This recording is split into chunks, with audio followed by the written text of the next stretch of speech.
าก็คือดอกบัวด้วยความสัตย์ซื่อยึดถือความดีเป็นหลัก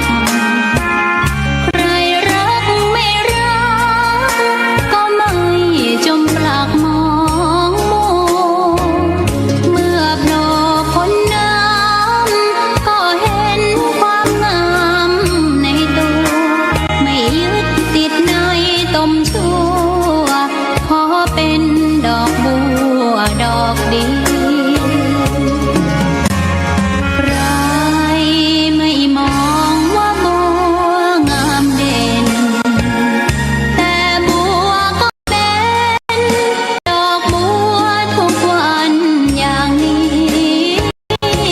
ไม่อยากเด่นดังแต่มุ่งหวังในทางเด่นดีเกิดมาเพื่อสร้างบารมีถวายชีพนี้บูชาดอกบัวดอกน้อยเฝ้าคอยคนที่ใจบุญมาโอบเอื้อเกื้อกูลรู้ค่าของบุญเก็บบัวขึ้นมาเพื่อสร้างความดีและเสริมบารมีดังว่าใช้ดอกบัวนี้บูชาพระสัมมาสัมพุทธองค์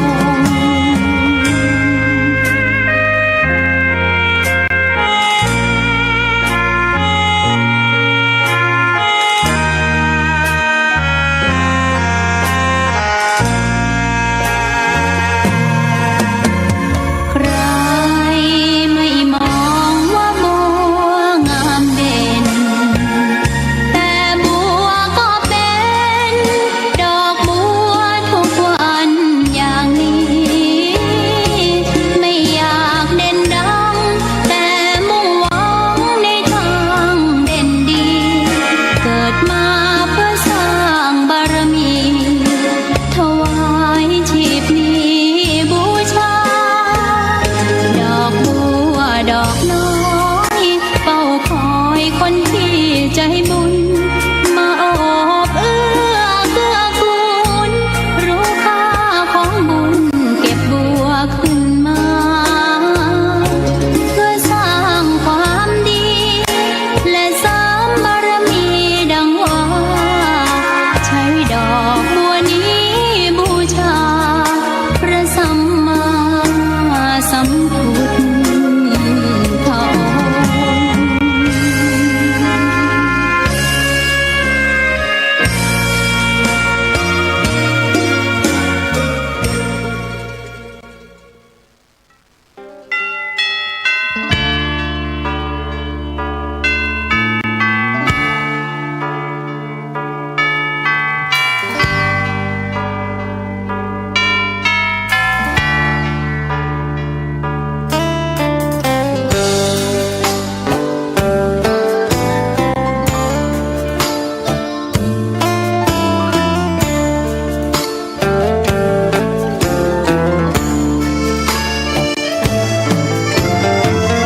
เชิญชวนทุกท่านเข้าวัดเข้าวาฟังธรรมะจากหลวงตา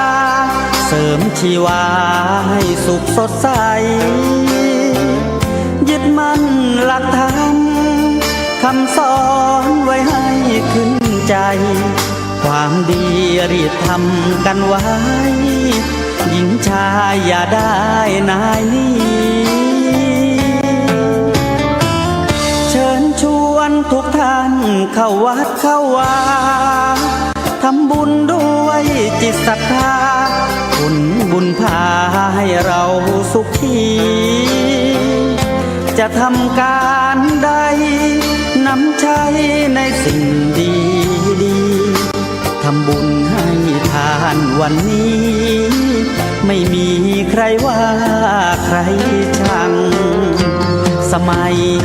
ก่อนประทับใจปู่ย่าตายายวันพระไม่เคยเบื่อหน่ายจำได้ไม่ลืมสักครั้ง เห ตุใดวันนี้ มีคนเข้าวัดน้อยจัง อยากให้เหมือนก่อนอีกครั้ง ฝากความหวังกับคนรุ่นใหม่ เชิญชวนทุกท่านเข้าวัดเข้าวารับศีลรับพรหลวงตา เสริมคุณค่าให้กับจิตใจ กระทำความดี เรื่องนี้ไม่ต้องอายใคร ว่างจากการงานเมื่อใด เชิญชวนท่านไปทำบุญ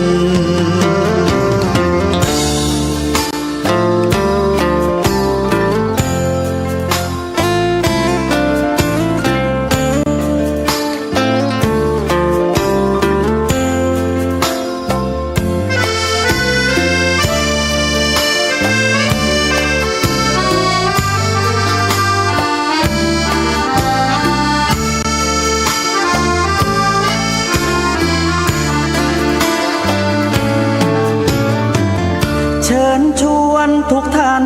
เข้าวัดเข้าวารับศีลรับพรหลวงตา เสริมคุณค่าให้กับจิตใจ กระทำความดี เรื่องนี้ไม่ต้องอายใคร ว่างจากการงานเมื่อใด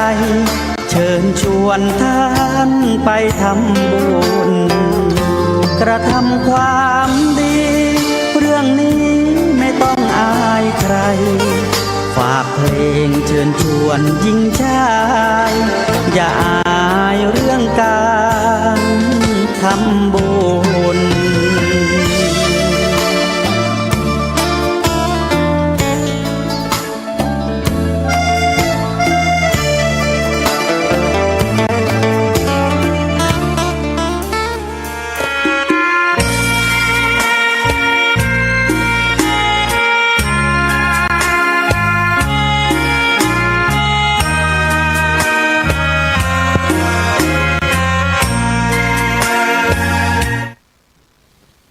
ขอนอบน้อมต่อพระรัตนตรัยแก้วเจ้าสามประการ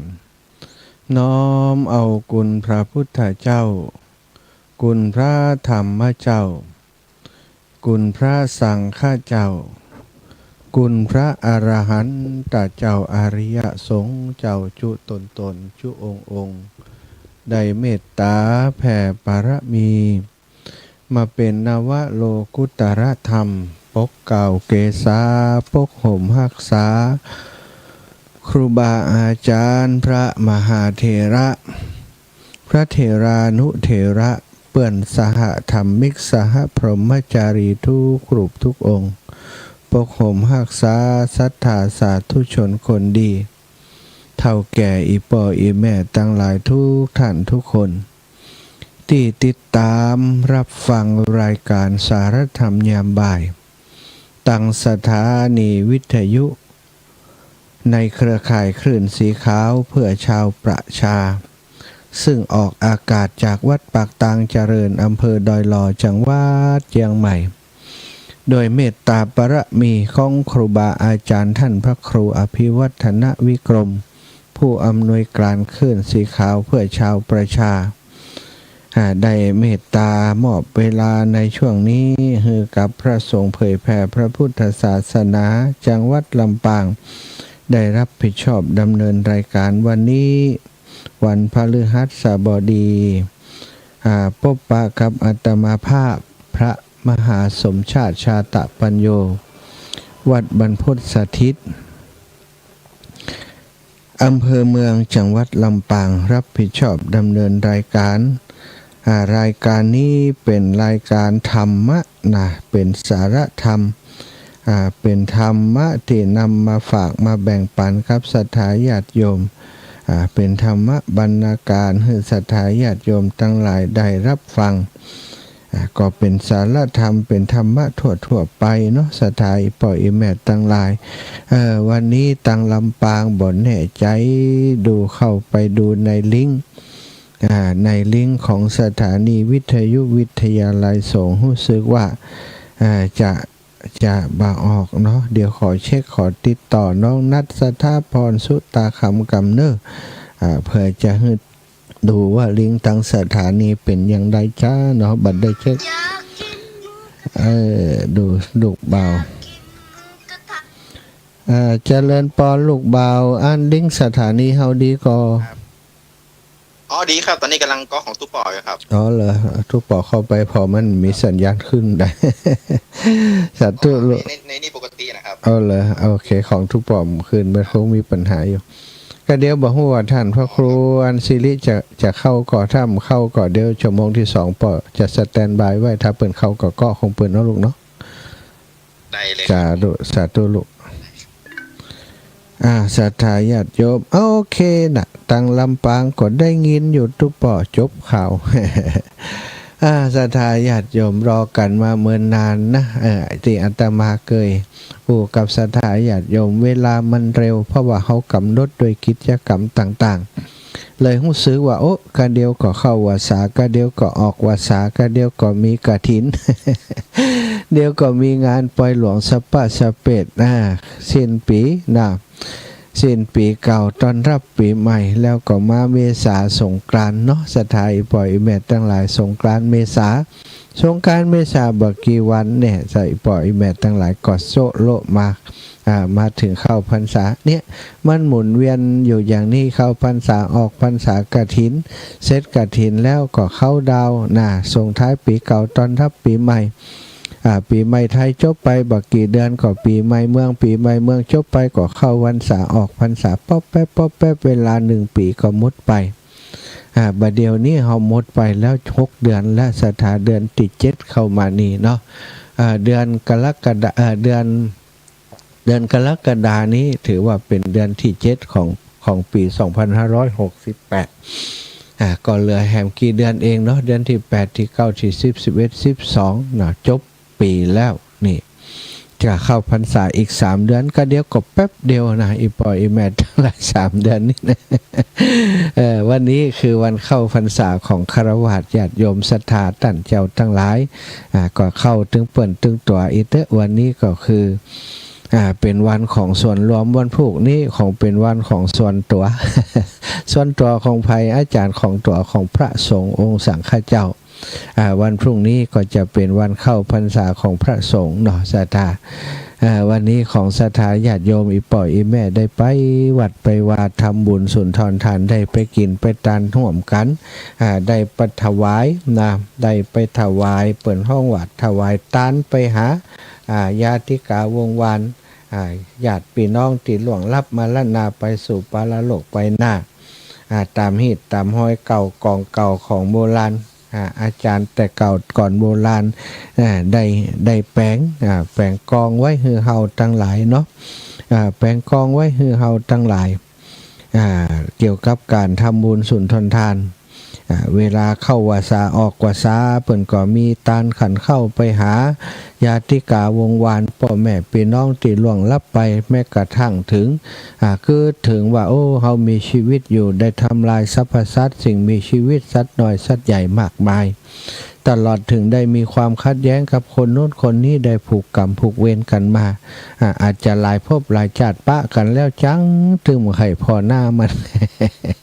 ก็อาจจะเป็นคนที่เคยเป็นเจ้ากรรมในเวรต่อกันมาก่อนเนาะ แม้กระทั่งที่เขากินข้าวปลาอาหารทุกวันนี้ศรัทธาเป็นไปบ่ได้ที่เขาจะบเบียดเบียนสัตว์การทำไร่ทำนาต่างๆทำให้สัตว์น้อยสัตว์ใหญ่ตายไปเป็นจำนวนมากเนาะแล้วก็บางทีเขาก็กินชีวิตของสัตว์น้อยสัตว์ใหญ่กุ้งหอยปูปลาเขาก็มาสั่งเวยเป็นอาหารคือกับมนุษย์ทั้งหลายแม้กระทั่งสัตว์ใหญ่งัวควายหมูหมาเนาะบางคนก็กินหมาพุทธะ สัตว์ทุกชนิดเนาะสถาติมนุษย์นำมาเป็นอาหารบริโภคเปิ่นก็ว่าสัตว์ทั้งหลายเหล่านี้ก็ฮักชีวิตของเขาเฮาทั้งหลายไปทำอาหารโดยการเอาชีวิตของคนอื่นมาเป็นอาหารก็กลายเป็นเขาก็มาเป็นเจ้ากรรมในเวรกับเฮาอีป่อยอีแม่ทั้งหลายอัน เจ้าบักแปะอย่างหรืออาจารย์เจ้ากินพักกินไม้เพ่นนะบ่เป็นอย่างก้าหาอีเนาะพักก็เหมือนกันสถาพักนี่เฮาก็ใจยาฆ่าแมลงยาหยังเนี่ยกว่าจะได้พักมากินอีปล่อยอีแม่ตอนเตรียมดินปรุงดินต่างๆเนี่ยไปไถใส่ไปบกใส่สัตว์น้อยสัตว์ใหญ่ใส่เดือนกับไอ้อย่างการที่อยู่ในดินนี่กว่าจะปลูกพักเป็นพักเป็นไม้ได้ถึงเขาจะกินพักแต่ว่าถ้าสืบย้อนไปมันก็มีส่วนที่ทำให้สัตว์น้อยสัตว์ใหญ่ได้เสียชีวิตไปจากการที่เขาได้กินพักฉะนั้นก็เท่ากับว่าเว้นบ่ได้สักอย่างเนาะที่ว่ามันจะบ่เป็นบาปเป็นกรรมเป็นเว้นเป็นกรรมนี่แต่เปิ้นก็บอกว่าสิ่งเหล่านี้นะมันเป็นวิถีชีวิตมันเป็นความเป็นอยู่มันเกี่ยวเนื่องกันฉะนั้นเฮาก็ควรระลึกถึงว่าที่เฮามีชีวิตร่างกายยืนยงคงกระพันยืนยาวมาถึงทุกวันนี้ก็เพราะว่าเฮาก็เพราะว่าสัตว์น้อยสัตว์ใหญ่ทั้งหลาย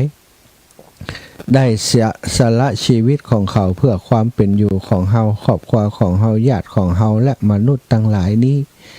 เฮาเป็นหนี้เขาซะท่าเป็นหนี้ชีวิตของเขาเป็นหนี้ชีวิตเขาก็ต้องเวลาทำบุญสุนทรทานถ้าเฮานึกถึงอย่างอีเนาะนึกถึงเปิ้นเฮาได้ทำผิดโดยเจตนาบ่เจตนาก็ตามเตอะบุญกุศลนี้ขออุทิศไปกับเจ้าเจ้ากรรมในเวรเนี่ยเจ้ากรรมในเวรต่างๆนี่ก็มีเนาะเจ้ากรรมในเวรที่เป็นมนุษย์ที่เป็นคนก็มีศรัทธาญาติโยม ลูกเต้าที่บ่อยู่ถ้อยฟังคำเพิ่นก็บอกว่านั่นน่ะนะเจ้ากรรมในเวรตัวใหญ่ตัวหลวงละเนาะเพิ่นส่งมาเกิดเขาอธิษฐานมาเกิดเพื่อจะค้ำจะง้ำกันนี่บางพ่องก็มีเจ้ากรรมในเวรเป็นคนที่ฮักที่สุดคือพ่อคือแม่พ่อแม่มีลูกมีเต้ามาก็ยังมาจังแต่จังว่ามาบูบมาตีขำขาลาวีทั้งตีเป็นลูกในไส้เนาะในอดีตนิทานต่างๆนิทานพื้นบ้านกาป่าบูทองกาอย่างโมนี้ก็เป็นลักษณะอย่างนี้เป็นเวรเป็นกรรมต่อกันศรัทธานะเป็นเรื่องของกรรมและผลของกรรมเป็นเวรที่มีการอาฆาตต่อกันจองกรรมจองเวรกองกันมาแต่อดีตชาติพระพุทธองค์ทรงตรัสสอนให้สาวกทั้งหลายตลอดถึงพุทธบริษัททั้งหลายนั้นให้เป็นผู้มีความเมตตาต่อสรรพสัตว์ทั้งหลายต่อคนแม้ที่เป็นศัตรูก็เพื่อจะให้เฮาลดเกี่ยวกับกรรมกายกรรมวจีกรรมมโนกรรมอันเป็นโทษที่มันเกยได้ห้ำหันได้กระทำได้อิจฉาริษยากันได้คับแค้นได้มองใจต่อกันในภพนี้ก็ดีในภพที่ผ่านมาก็ดีติหู้ก็ดีบ่หู้ก็ดีนี่ก็ถือว่าเป็นเจ้ากรรมในเวรเหมือนกันเนาะควรเตี่ยจักอโหสิกรรมให้กันต้านไปให้เปิ่นด้วยจิตใจที่บริสุทธิ์ได้แผ่เมตตาไปให้เปิ่นด้วยความจริงใจเจ้ากรรมในเวรก็จะสัมผัสได้ศรัทธาแล้วก็บุญนี้ก็ไปถึงเปิ่นตามเหตุตามกองที่พระอริยเจ้าเปิ่นสั่งสอนมาเฮาก็ทำกันปำเป็นกันแล้วก็วันนี้ก็เป็นวันกตัญญูกตเวที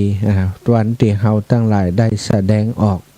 มีความกตัญญูต่อปุตาหน้าลุงพ่อแม่พี่น้องที่ทิ้งทรัพย์สินเงินทองเข้าของเลือกนาให้ส่วนเลือกนาไว้ฮือเฮามีอยู่มีกินมีที่ดินได้อยู่อาศัยมีบ้านอยู่อาศัยมีที่ให้ที่นาได้ทำให้ทำนาเลี้ยงตนเลี้ยงอัตมาเลี้ยงตนเลี้ยงตัวมาจนฮอดวันนี้เลี้ยงลูกเลี้ยงเต้ามาก็นึกถึงพ่อแม่ปิตาน้าลุงที่เปิ้นทำไว้ฮือเฮาสร้างไว้ฮือเฮาระลึกถึงเปิ้นก็ทำบุญไปหาเปิ้นบางคน10 กว่า20กว่านะเปิ้นแยกกันเนาะบ้านเฮานะ บางตีบางแห่งเปิ้นก็เอาเขียนชื่อยาวมาเลยกว่าเดียวอันน่ะใส่ถาดเดียวอันน่ะลายชื่อยาวเหยียดเป็นซาวเพิ่นนะ แต่บ้านเฮาก่อนนิยมว่าของไผ่ของมันใส่ปี้ใส่บินไปเหีย อันนี้ตาลฮื้ออีป่ออันนี้ตาลฮื้ออีแม่อันนี้ตาลฮื้อป่อบ่น้อยตาลฮื้อคนนั่นคนนี้ถ้าป่อสามีตายก็ฮื้อลูกตาลฮื้อนะตาลไหลตาลไปหมดนึกถึงภายได้แม้แต่นึกบ่ได้ก็ตาลว่าอันนี้เนาะเป็นผีปู่ผีย่าพ่อปู่แม่ย่าที่นึกถึงเปิ้นบ่ออกชื่อเปิ้นบ่มีแต่ว่าเป็นบรรพบุรุษของเฮาก็ตาลไปหาเปิ้นเจ้าเทวบุตรเจ้าเทวดาเจ้าติเจ้าตางเจ้าเขตเจ้าเดนนิยมทำกันอย่างนี้ศรัทธาวันนี้เขาก็ได้ไปแสดงออกถึงเขาเป็นลูกเป็นหลานติกตัญญูมีความกตัญญูแล้วก็มีความกตเวทีฮู้บุญที่เปิ้นทำแล้วก็ทำตอบอันนี้เรียกว่ากตเวที ฮู้แล้วก็กระทำตอบโดยการทักษิณานุปทานเนาะคิดไปหาเปิ้นเนาะวันนี้ก็ยังเป็นวันที่ศรัทธาญาติโยมได้แต่งตัวสวยงามเสื้องามๆบักกุยใส่กำเตือดตลอดปีที่ผ่านมาซื้อไว้เพื่อจะใส่ไปวัดเป็นชุดขาวงามเนาะหรือว่าชุดสีอื่นๆก็ได้วันนี้ก็ได้ใส่ชุดงามๆเป็นผ้าถุงเป็นผ้าเป็นเสื้อเป็นผ้าตลอดถึงเครื่องประดับน้อยๆนิดๆหน่อยๆพองามนะไปอวดกันที่วัดนะพลี่พล่อพเลอพล่า ถ้าอ้วนน้อยก็พเลอพล่าเนาะคนเฒ่าคนแก่โยมป่อโยมแม่บางคนโอ้ช่วงก่อนน่ะหันแก่แล้วขาวผมขาวผมงอกไปหมดโอ้วันนี้มาวัดอย่างผมดำติ๊กนี่แน่แหละไล่เนาะไปย้อมผมเหียน้อยอีหล่อไปย้อมผมเหียไปดัดผมเหียทำเหือมันสดชื่นมันเบิกบานนะศรัทธาไปทำบุญก็ไปหันป่อแม่ปิตาหน้าลุงหน้าตาผ่องใสแซมใสชื่นบานผมเคยข่าวชกปวกกลายเป็นดำนะ อาจจะหลอกตาหลอกใจสักนิดหน่อยแต่ว่ามันมีความสุขมันมีความเบิกบานลึกๆในใจเนาะอยากให้ลูกหลานหันเฮาในสภาพที่สวยงามบ่ใจให้เขาหันเฮาในสภาพที่มนหมองเนาะก็เลยแต่งตัวอย่างนั้นไปเพื่อคนอื่นนะไม่ใช่เพื่อตัวอีแม่รู้นี่เนาะเพื่อให้ลูกหลานได้หันแล้วหันความสดใสของปู่ย่าตายายและเขาก็จื่นใจได้ไปทำบุญลูกหลานก็ไปตัวละเด็กละอ่อนก็ไปตัวคุณปู่คุณย่าคุณตาคุณยายคุณป่อคุณแม่ เต็มวัดบางติบางแห่งปากันไปเนาะตานขันเข้าแล้วก็เข้าไปไหว้พระในโบสถ์ในวิหารรอพิธีกรรมพิธีการพระคุณเจ้าพระครูบาอาจารย์มาฮื้อศีลฮื้อปอนมาฮื้อศีลเจริญถวสวดถวายพรพระได้ใส่บาตรได้กับพระนพธรรมศรัทธาได้ฟังพระธรรมเทศนาโอ้อิ่มอกอิ่มใจวันนี้ทุลุงเต็ดถูกอกถูกใจปะโตน่าดีใจได้ตานขันเข้าฮื้อป่อฮื้อแม่ได้มาหักศีลได้มาปฏิบัติวันนี้ก็เป็นวันหยุดลูกหลานก็มากันหลายโอ้อีวินี่ดีใจแตะอีหรอนี่ก็ตอนนี้ช่วงบ่ายๆนี่เพิ่นก็ฟังทำกันบางวัดนี่ฟังตั้งแต่บ่ายโมงมาแล้วมาถึงเวลานี้ก็บางวัดก็ฟังทำกันอยู่เนาะศรัทธานี่คือกิจกรรมที่สำคัญในวันพระวันเข้าพรรษาของศรัทธาญาติโยมแล้ววันนี้ที่สำคัญศรัทธาญาติโยมพระสงฆ์องค์สังฆเจ้าทุกวัดทุกวาก็จะนำศรัทธาสัตว์ญาติโยมทำคุณงามความดีที่พิเศษกว่านั้นเข้าไปอีกนอกจากทานนอกจากการฮื้อศีลเปิ้นก็นำในการปฏิบัติจิตตภาวนาวิปัสสนาต่างๆสมถกรรมฐานวิปัสสนากรรมฐานเดินจงกรมกันนั่งสมาธิกันในวัดในวาร่วมกันด้วยกันท่านหลายคนหลายท่านเนี่ยด้วยกันโอ้หูซึกมันมีพลังศรัทธานอกจากนั้นครูบาอาจารย์พระสงฆ์องค์สังฆเจ้าเปิ้นก็ยังชักชวนศรัทธาญาติโยมประกอบกรรมดีตั้งหลายกรรมดีตั้งแต่ทานศีลภาวนามาแล้ว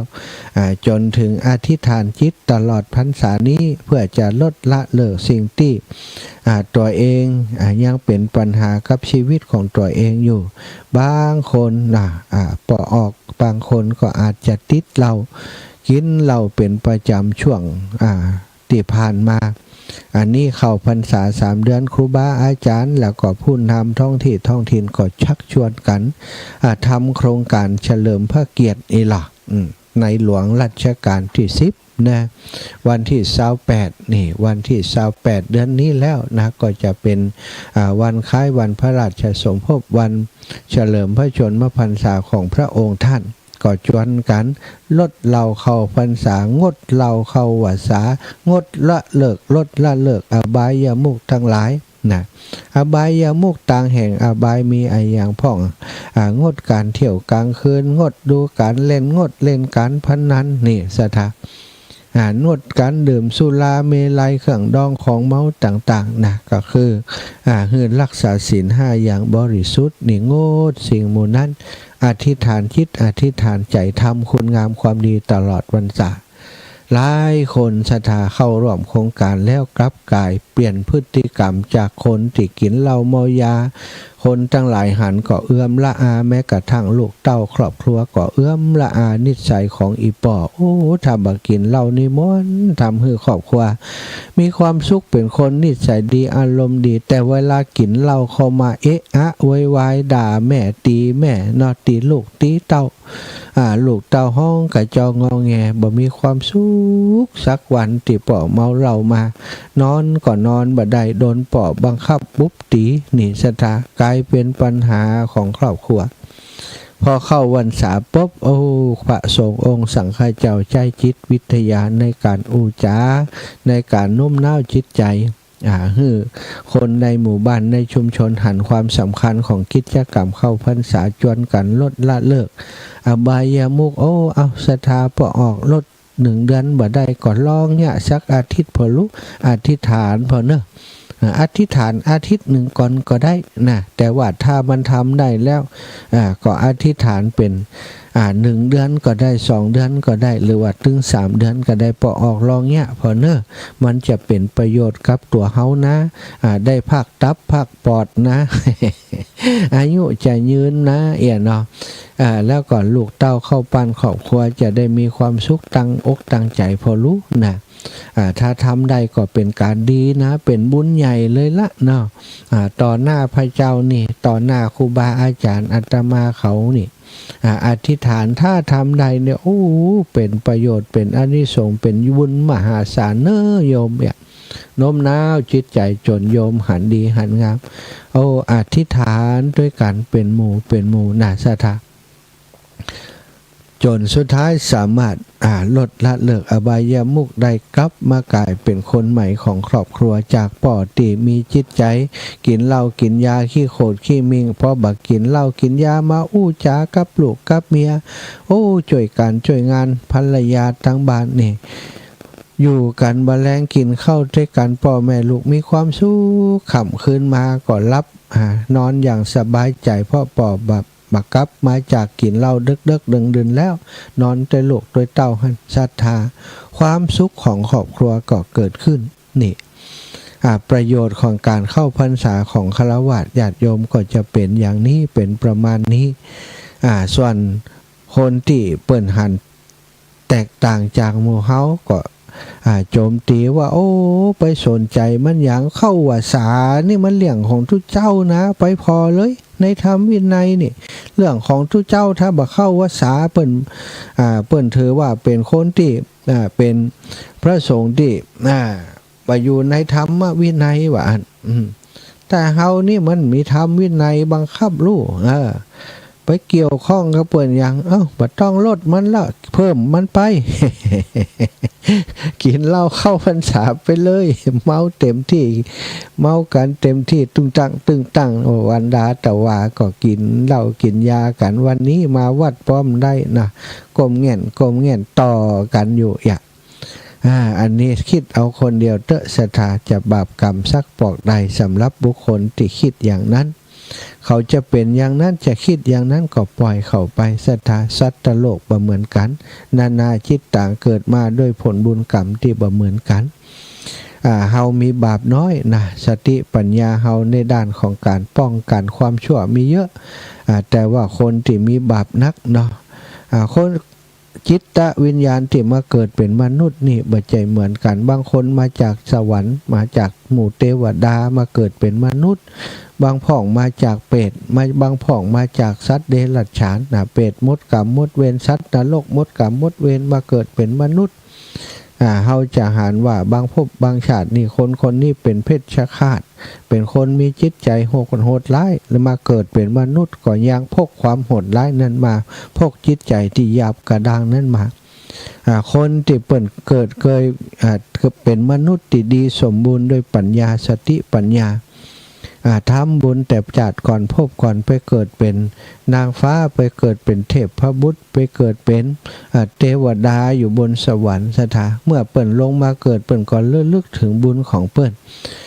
กรรมเก่าของเปิ่นที่เคยทำก็คือทำบุญทำกุศลทำบุญสุนทรทาน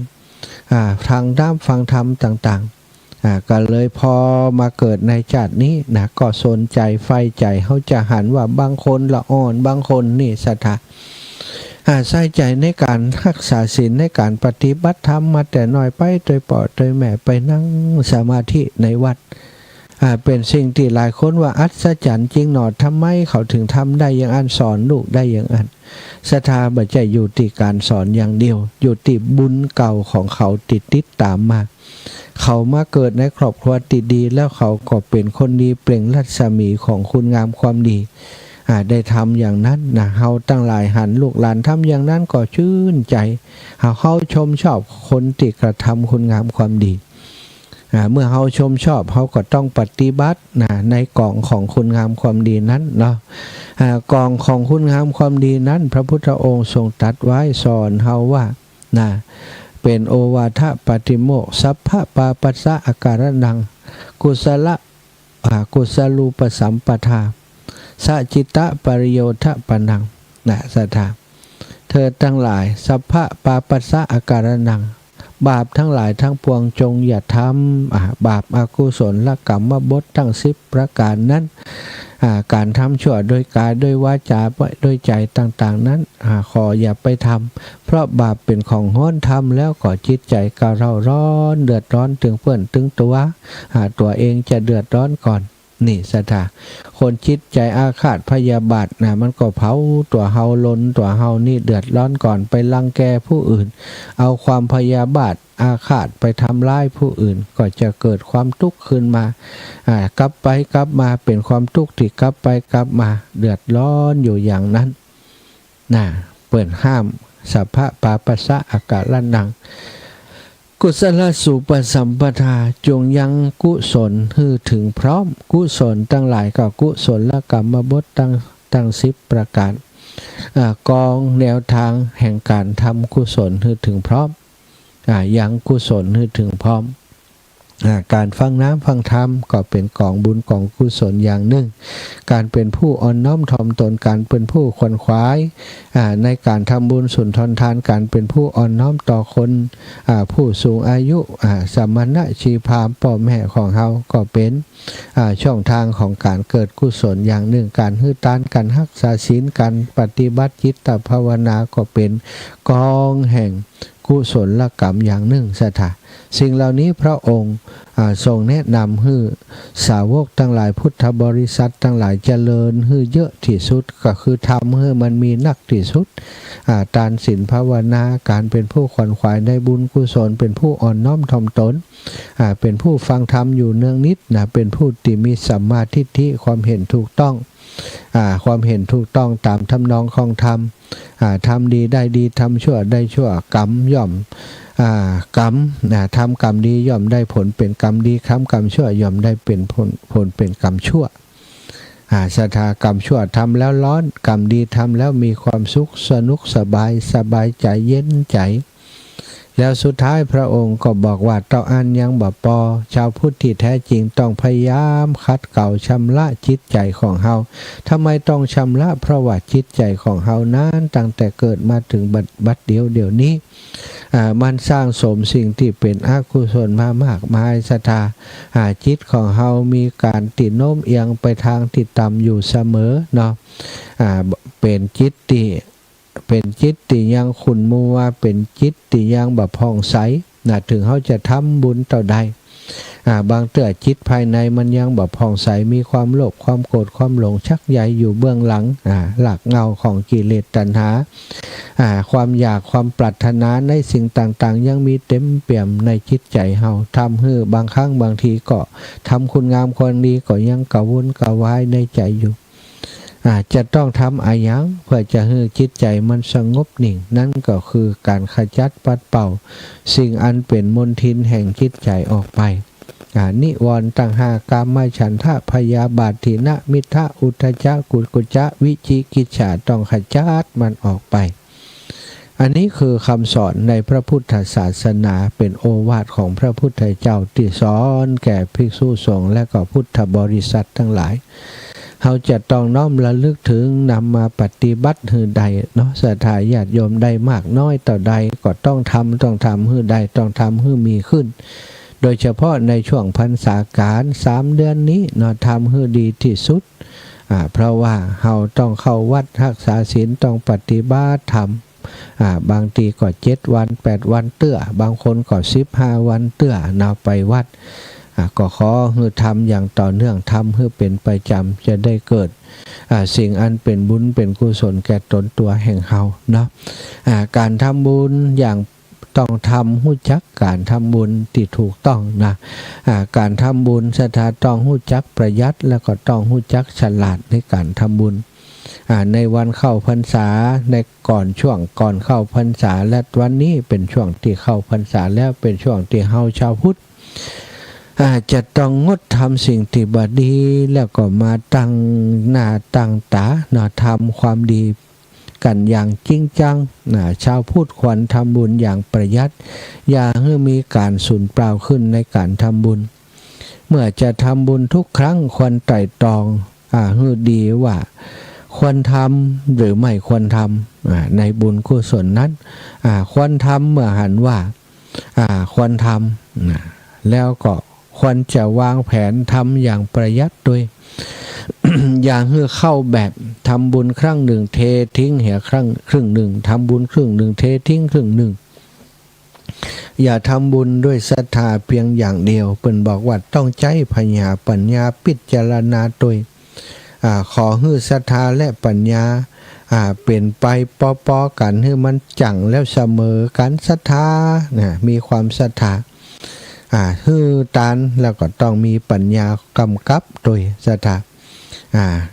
ก็จะได้ประโยชน์จะได้บังงมงายบางคนนี่ไปทำบุญกับพระสงฆ์องค์สังฆเจ้า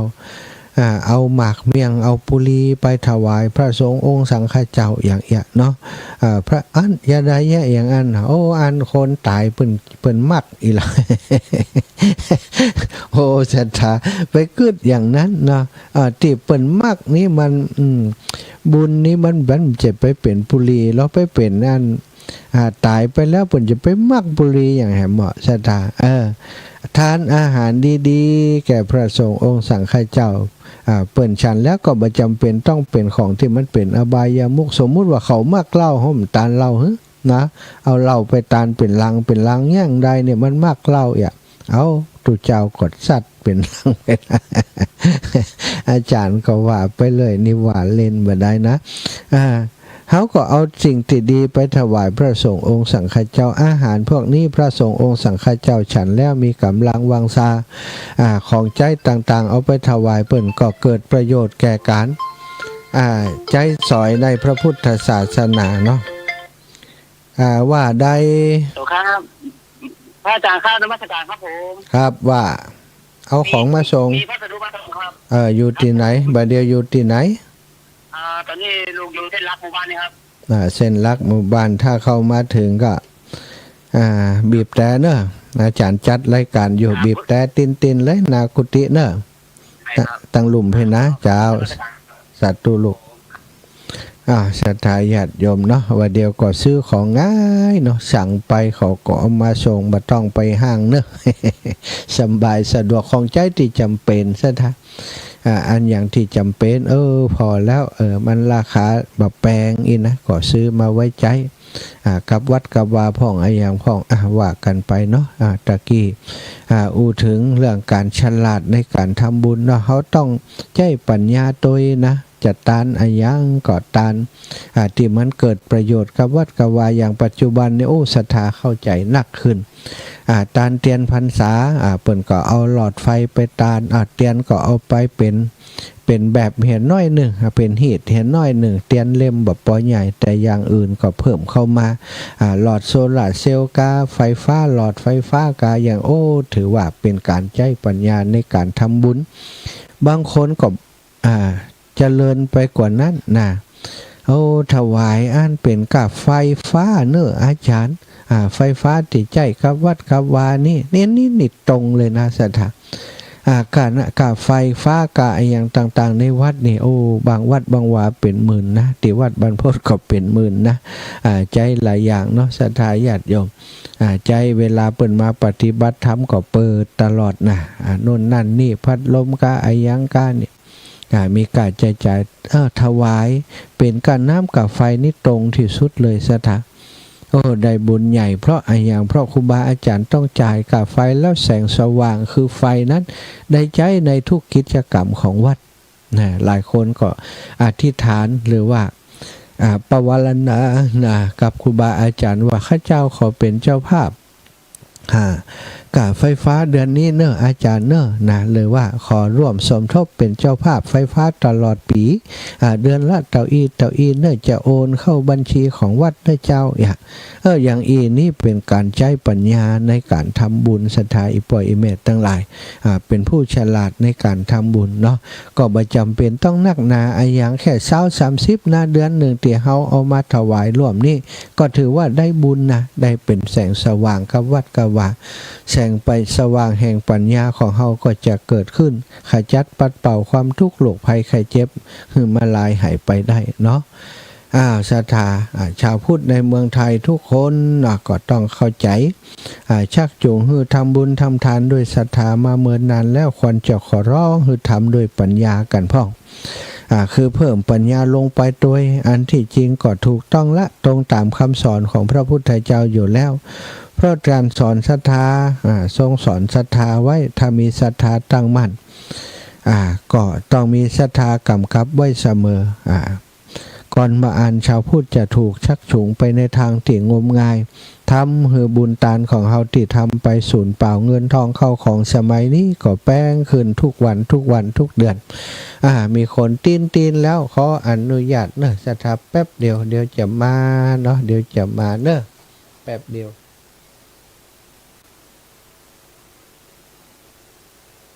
อะไรไม่ขึ้นเดี๋ยวแป๊บหนึ่ง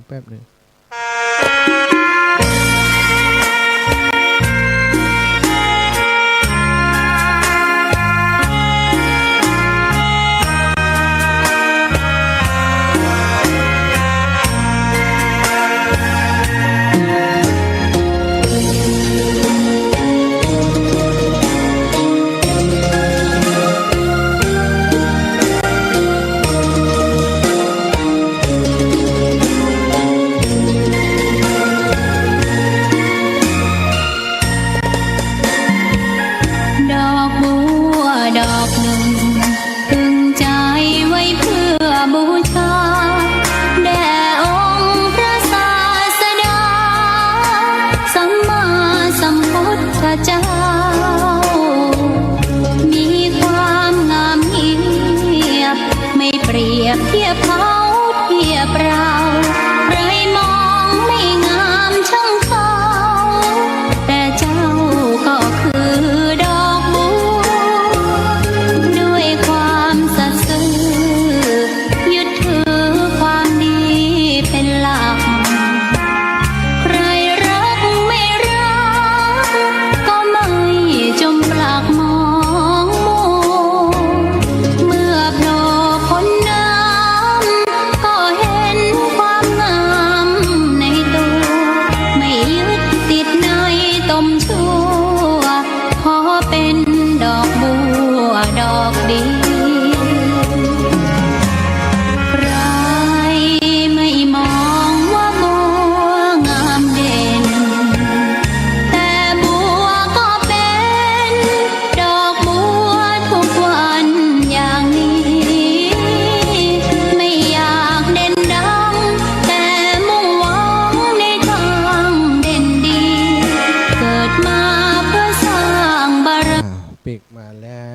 ทธา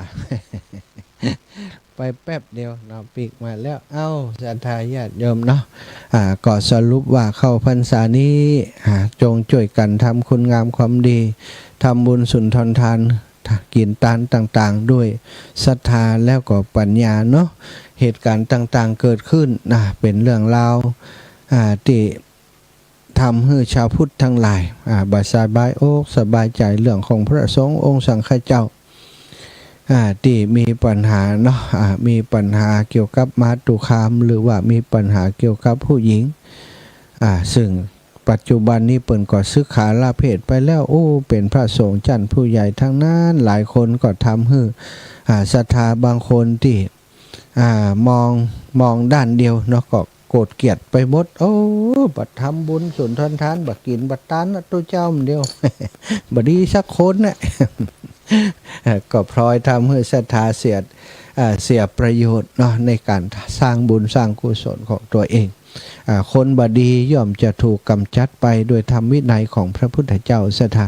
คนชั่วจะปกปิดไว้อย่างใดก็ตามเปิ้นบอกว่าจ้างตายตึงตัวเอาใบบัวไปปกไปปิดไว้มันบ่มิดนะวันหนึ่งคนก็ต้องหู้นะศรัทธาญาติโยมตลอดเวลาที่เขาครองเพศสมณะมานะห่มผ้าเหลืองมาแต่ว่าพิษศีลพิษประเวณีอย่างนี้ปราชิกมาตั้งบ่ฮู้กี่ปีอันนี้ก็เป็นความมัวหมองเป็นความมนทินในพระพุทธศาสนาเฮาก็ต้องฮู้จักแยกแยะฮู้จักใจปัญญาพิจารณาสงฆ์ที่ดีก็มีพระภิกษุสงฆ์องค์สามเณรที่เพิ่นดีก็มีเปิ้นบอกว่าบุญตานี้แม้กระทั่งฮือกับสัตว์ก็ยังมีบุญมีกุศลเนาะฮือกับคนที่มีศีลซ้ำมีบุญที่มีกุศลฮือพระสงฆ์ที่มีศีลยิ่งมีบุญมีกุศลฮือพระสงฆ์ที่ทุศีลก็ยังถือว่ายังมีบุญอยู่ส่วนหนึ่งศรัทธาญาติโยมบาปนั้นเป็นของเขาเนาะเขาทำบดีก็บาปติดตัวเขาไปแต่ว่าเฮาทำบุญนี่บุญเป็นของเฮาอยู่บ่เสื่อมคลายไปไหนหรอกอีป่อยอีแม่ทั้งหลายเมื่อพระสงฆ์เพียงพร้ำมาพิษพลาดไปศรัทธาก็ต้องช่วยกันกอบกู้ดูแลพุทธศาสนาบ่ใช่ของพระอย่างเดียวบ่ใช่ของเน้นอย่างเดียวศรัทธาเป็นของหมู่เฮาทุกคนทุกท่านวัดวาอารามที่สร้างที่แปลงก็ย้อนหมู่เฮาทั้งหลายเหล่านั้นที่ช่วยกันแปลงบ่ใช่กาพระสงฆ์องค์สังฆเจ้าศาสนานี้เป็นของพระพุทธเจ้าพระองค์ได้สอนสั่งมาคนที่ทำดีก็มีนักคนที่ทำชั่วก็มีหลายคนทำชั่วสุดท้ายก็ต้องแพ้ภัยแก่ตัวเองไปในที่สุดศรัทธาบ่ต้องเป็นห่วงหรอกเทวดาเปิ้นก็ยังฮักศาสนาอยู่มีอันโดนจิตโดนใจให้คนชั่วตั้งหลายได้ถูกทำร้ายได้ถูกไล่ออกไปจากศาสนาของเขาบัลลอดสักหลายหรอกเนาะศรัทธาปะละเรื่องนี้ไปก็เศร้าใจเปิดสายให้ศรัทธาโทรมาสักหน่อยเนอะวันนี้จะไปลืมเตือนตัวเก่าจวนลูกจวนหลานไปเวียนเทียนติวัดเนอะวันอาสาฬหปุจจาวันแรกที่พระพุทธเจ้าแสดงพระธรรมเทศนาธรรมจักรปวัตตนสูตรติป่าอิสิปตนะมฤคทายวันแล้วก็มีพระสงฆ์พระภิกษุองค์แรกในพระพุทธศาสนานั่นก็คือพระอัญญาโกณฑัญญะได้หันธรรมมีดวงตาหันธรรมเป็นพระโสดาบันในวันแรกนั้นวันต่อมาก็พระอัญญาโกณฑัญญะก็ท่านวัปปะพัทธิยะมหานามะอัสสชิก็มีดวงตาหันธรรมเหมือนกันเป็นพระโสดาบันต่อมาพระพุทธองค์ก็แสดงอนัตตลักษณสูตรทั้งหมดก็ได้บรรลุเป็นพระอรหันต์เป็นสงฆ์สาวกกลุ่มแรกของพระพุทธองค์ของเฮาศรัทธาเนาะถ้าไผติฟังรายการอยู่อันจะมาจากสนทนาธรรมโดยเบอร์โทรศัพท์0808844173เนอะ0808844173ศรัทธาพี่น้องหมู่เฮาวันพรุ่งนี้สามีจิกรรมเปิ้นจะไปส่งน้ำครูบาอาจารย์เนาะส่งน้ำพระเจ้าสีสองเมืองส่งน้ำรูปเหมือนของหลวงป่อเจ้าคณะอำเภออดีตเจ้าคณะอำเภอเวียงป่าเป้าอดีตเจ้าคณะอำเภอดอยสะเก็ดผู้ที่เริ่มสร้างปูชนียสถานปูชนียวัตถุขึ้นณดอยนางแก้วหรือว่าม่อนสีสองเมือง เป็นที่สักเคารพสักการะของสาธุชนทั่วไปในขณะนี้ศรัทธาญาติโยมทั้งหลายจะไปร่วมกันก็ให้ไปถึงบริเวณบ่อนสีสองเมืองสัก9 โมงเนอะจ้าที่สุด9 โมง10 โมงเนาะก็จะมีพิธีกิจกรรมต่างๆเป็นลำดับไปจนถึงเวลา 11 นาฬิกาฉันเพลแล้วศรัทธากินข้าวแล้วก็ต่างคนต่างปิกต่างคนต่างกลับเนาะเพียวพัดปัดกอดแล้วก็กลับวัดไผ่วัดมันตอนค่ำตอนแรงก็จะมีการอธิษฐานเข้าพรรษาของแต่ละวัดแต่ละวาแห่มตุยเนาะศรัทธาญาติโยมทั้งหลายที่ฟังรายการพร้อมแล้วก็โทรมาได้เนอดับปิดับปิงบัดล่างบัดดังเฮียก้าทางเชียงใหม่ก็ดีทางลำปางก็ดีดังกับอาจารย์เพิ่นไปวัดหมดก็เป็นยังเนาะอู้ไว้นี่เนาะบางคนก็ติดตามย้อนหลังฟังทาง Facebook ไลฟ์กาไอ้อย่างกานี่ก็ติดตามย้อนหลังได้เด้อFacebook ไลฟ์ก็มีแล้วก็ YouTube เพิ่นก็เอาไปลงฮือเหมือนกันนะYouTube นี่ก็มีหลายช่องเหมือนกันช่องของวัดไฟหินก็มีเนาะช่องของธรรมะภาคเหนือเพิ่นก็เอาไปลงใน YouTube นะพี่น้องต่างเมืองฝางลมีไฟฟังกะบ่ายวันนี้ดับปิดับปิงกะวางเมืองฝางแม่ยาสีนวลแม่ยานวลนะก็ถ้าจะไปพุ่นอยู่ก้านี่โอ้อีล่าโทรมาเหมือนละ ดีขึ้นก็หัวเข้าวันน่ะโอ้พระอาจารย์เจ้าละดีไทยได้พารอบ2นะมันบัดติดนะหั่นยังไงแต่มันหมูมันดังคึดคัดโอ้ยล่าต้องงานกายภาพไปกายภาพเดินก่อนโอ้คนไปกายภาพได้หยังใจใส่ปอกเยืดปนี่แน่เดินหนักกับมันจะได้โอ้ยอินดูนอกแต่มันเป็นระยะสุดท้ายเนาะมันก็แต่ปวดนี่มันยังแค้นบอกไงเด้อเจ้าคึดคัดแหละมันใหม่อยู่กันฮะล่ะฮะก็บอกโอ้เจ้าเรียนรอเขาว่าสัก3 เดือนกันนี่มันทีแต่16นี่หมอนัดไปแล้วเนาะ16เวลาไปที่แรกใหม่จะไปพารอบ2เชียงใหม่หมอนั่นน่ะก็ซีนประมาณ300,000ถ้าลือไม่หมดฮะลือไม่หมดข้างเดียวนั่นน่ะรอพอไปก่อนเนาะรอพอสักหน่อยก่อนเขาไปขอผ้ากูแต่มันก็ยังดีกูเข็ดนึกว่าล่ะมันหลายอย่างโอเคเนาะเดี๋ยวจะได้ก่อนนี่ดูแลตัวเองทุกปีจะไปหาก็มันไม่ค่อยมีเวลาช่วงนี้ถ้าบาเนี่ยเดี๋ยวถ้าวันไหนมาบิณฑบาตกันนี่ไม่อยากทำกันได้จะสดไปแอลหาเนาะจะได้ยุดเอาถ้าแย่จีนนะก็จะได้ยุดไปว่าต้องห่วงกับกินทุกเปียตัวไปห่วงเยี่ยมอย่างห่วงตัวเขาเบิ่มซ้ำจะกินเนื้อสัตว์ไอ้หมาน้อยนั่นจะกินรู้ละเหลือตู้เจ้าก่อนหมอนั่นแต่หมอฟังเจ้าฟังว่านั่นน่ะเขาคนเขาแล้วมันขาดแร่ธาตุสังกะสีก็คือตัวนี้ดูเนื้อวัวกับหอยนางรมเจ้าละถ้าใครมากินคนมาบดีนะเจ้าละ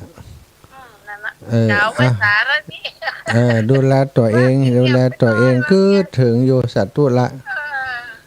สัตว์ค่ะโอ้ดีแล้วเป็นห่วงเนออีละแม่จันดีเท่ามานีล่ำไปวัดไปวากันนี่ฮะยังได้นี่โหนี่จะกินก็แกงโหของไข่ยันล้ำก็ของไข่แน่มาเอาแล้วมาแหลกกันเลยปะมาเลยขี่รถเขียงมาเลยปะก็นี่ถ้าวันไหนไอ้เบิร์มันว่างเนาะ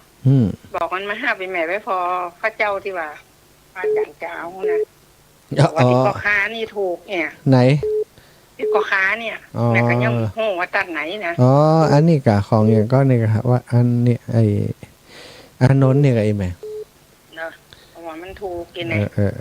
ถ้ามันสัก2-3 ปันนี่เขาจะหารกัน 3-4 คนนี่เขาว่าถ้าเขาประกาศจะมีคนหอมอยู่อีกเนาะเจ้าไปแอลพอสวรรค์เนาะเอาทุกเจ้าไปตัวกับเอากับเบิ่มไปตัวถ้าทุกเจ้ามันเปิ่งใจลูกทุกเจ้าเมาทุกเจ้าเมา คือจำต่อเขากัน เออวันผูกนี่ถ้าบิณฑบาตตันวะฮะมันตันเนาะทำได้บิณฑบาตอะแม่พ่อจะไปบางสีสองเมือง สี่สองนางแหละ สีสองเมืองไปสองนางเนี่ย สี่สองเมียง สาธุนะแม่ จ้า บุญรักษาเจริญปอนแม่สมบูรณ์วงแสนบรรไร่ศิราทอง เจ้าไม่สาธุลูก อือฮึ แม่นอนหรือยัง นอนเนี่ยเมียง มันเมาหัว เนี่ยนอนเบาหัวระวังเบาหัวหนักกว่าปกติ นั่นละเมาแล้วแต่มันพูดซักหายยากแต่เนอะหายไปทันช่วงได้ประมาณเดือนไป เนี่ย นั่นสบายแต่เดี๋ยว เป่าหื้นเนอะพวกเทคหายเมาหัวลุกขึ้นสาธุสถาญาติโยมเวลาหมดเวลาอาตมาภาพขอนำรายการจากลาไปก่อนเนาะก็เดียวถ้าท่านอาจารย์ใหญ่ท่านพระครูสิริธรรมบัณฑิตบ่เข้ารายการก็จะมาพบปะกันแห่มกัมหนึ่งรอเปิ่นสักกรรมเพื่อเปิ่นเข้าเนาะสถาญาติโยมทั้งหลายเพื่อเปิ่นเข้าก็จะได้พบปะ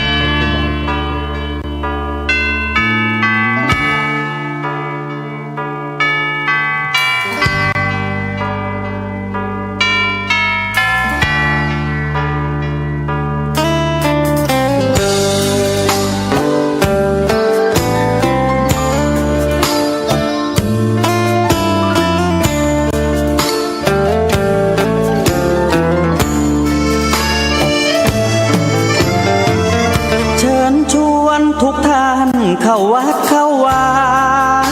ฟังธรรมะจากหลวงตาเสริมชีวาให้สุขสดใสยึดมั่นหลักธรรมคำสอนไว้ให้ขึ้นใจความดีรีบทำกันไว้หญิงชายอย่าได้นายนี้ทุกท่านเข้าวัดเข้าวาทำบุญด้วยจิตศรัทธาบุญพาให้เราสุขีจะทำการใดนำใช้ในสิ่งดี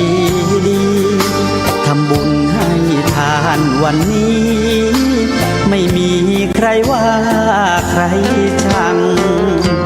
สมัยก่อนประทับใจปู่ย่าตายายวันพระไม่เคยเบื่อหน่ายจำได้ไม่ลืมสักครั้งเหตุใดวันนี้มีคนเข้าวัดน้อยจังอยากให้เหมือนก่อนอีกครั้งฝากความหวังกับคนรุ่นใหม่เชิญชวนทุกท่านเข้าวัดเข้าวารับศีลรับพรหลวงตาเสริมคุณค่าให้กับจิตใจกระทำความดีเรื่องนี้ไม่ต้องอายใครว่างจากการงานเมื่อใดเชิญชวนท่านไปทำบุญ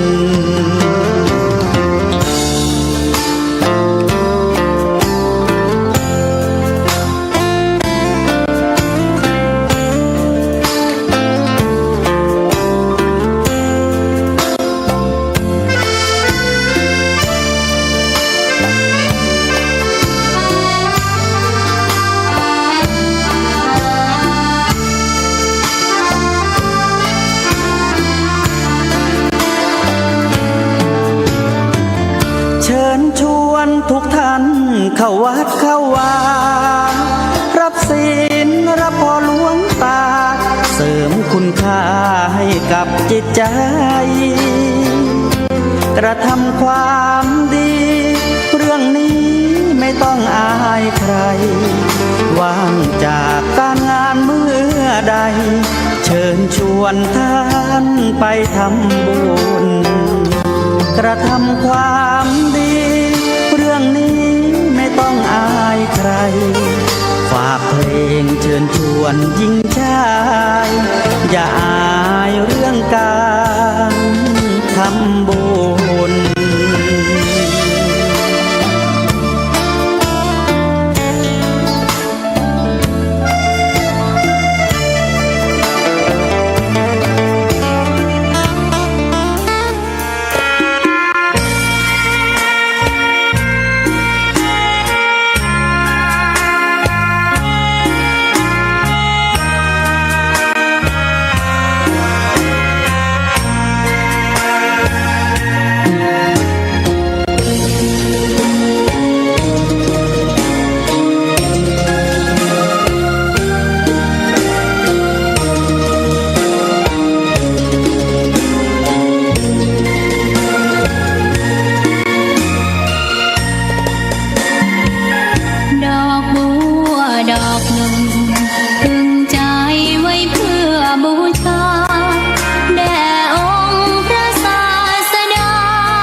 ศรัทธาญาติโยมตามคาดหมายเนาะ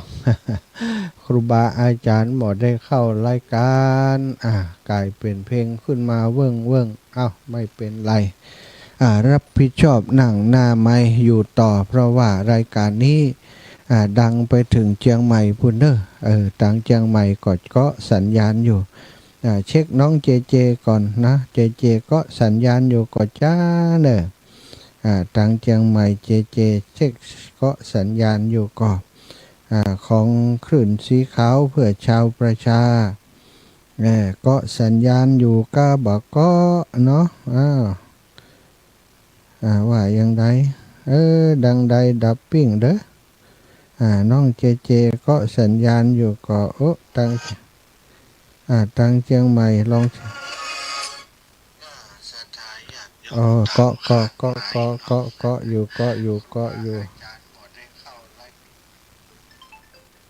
เรียบร้อยยายพรร้องวัวดำว่าได้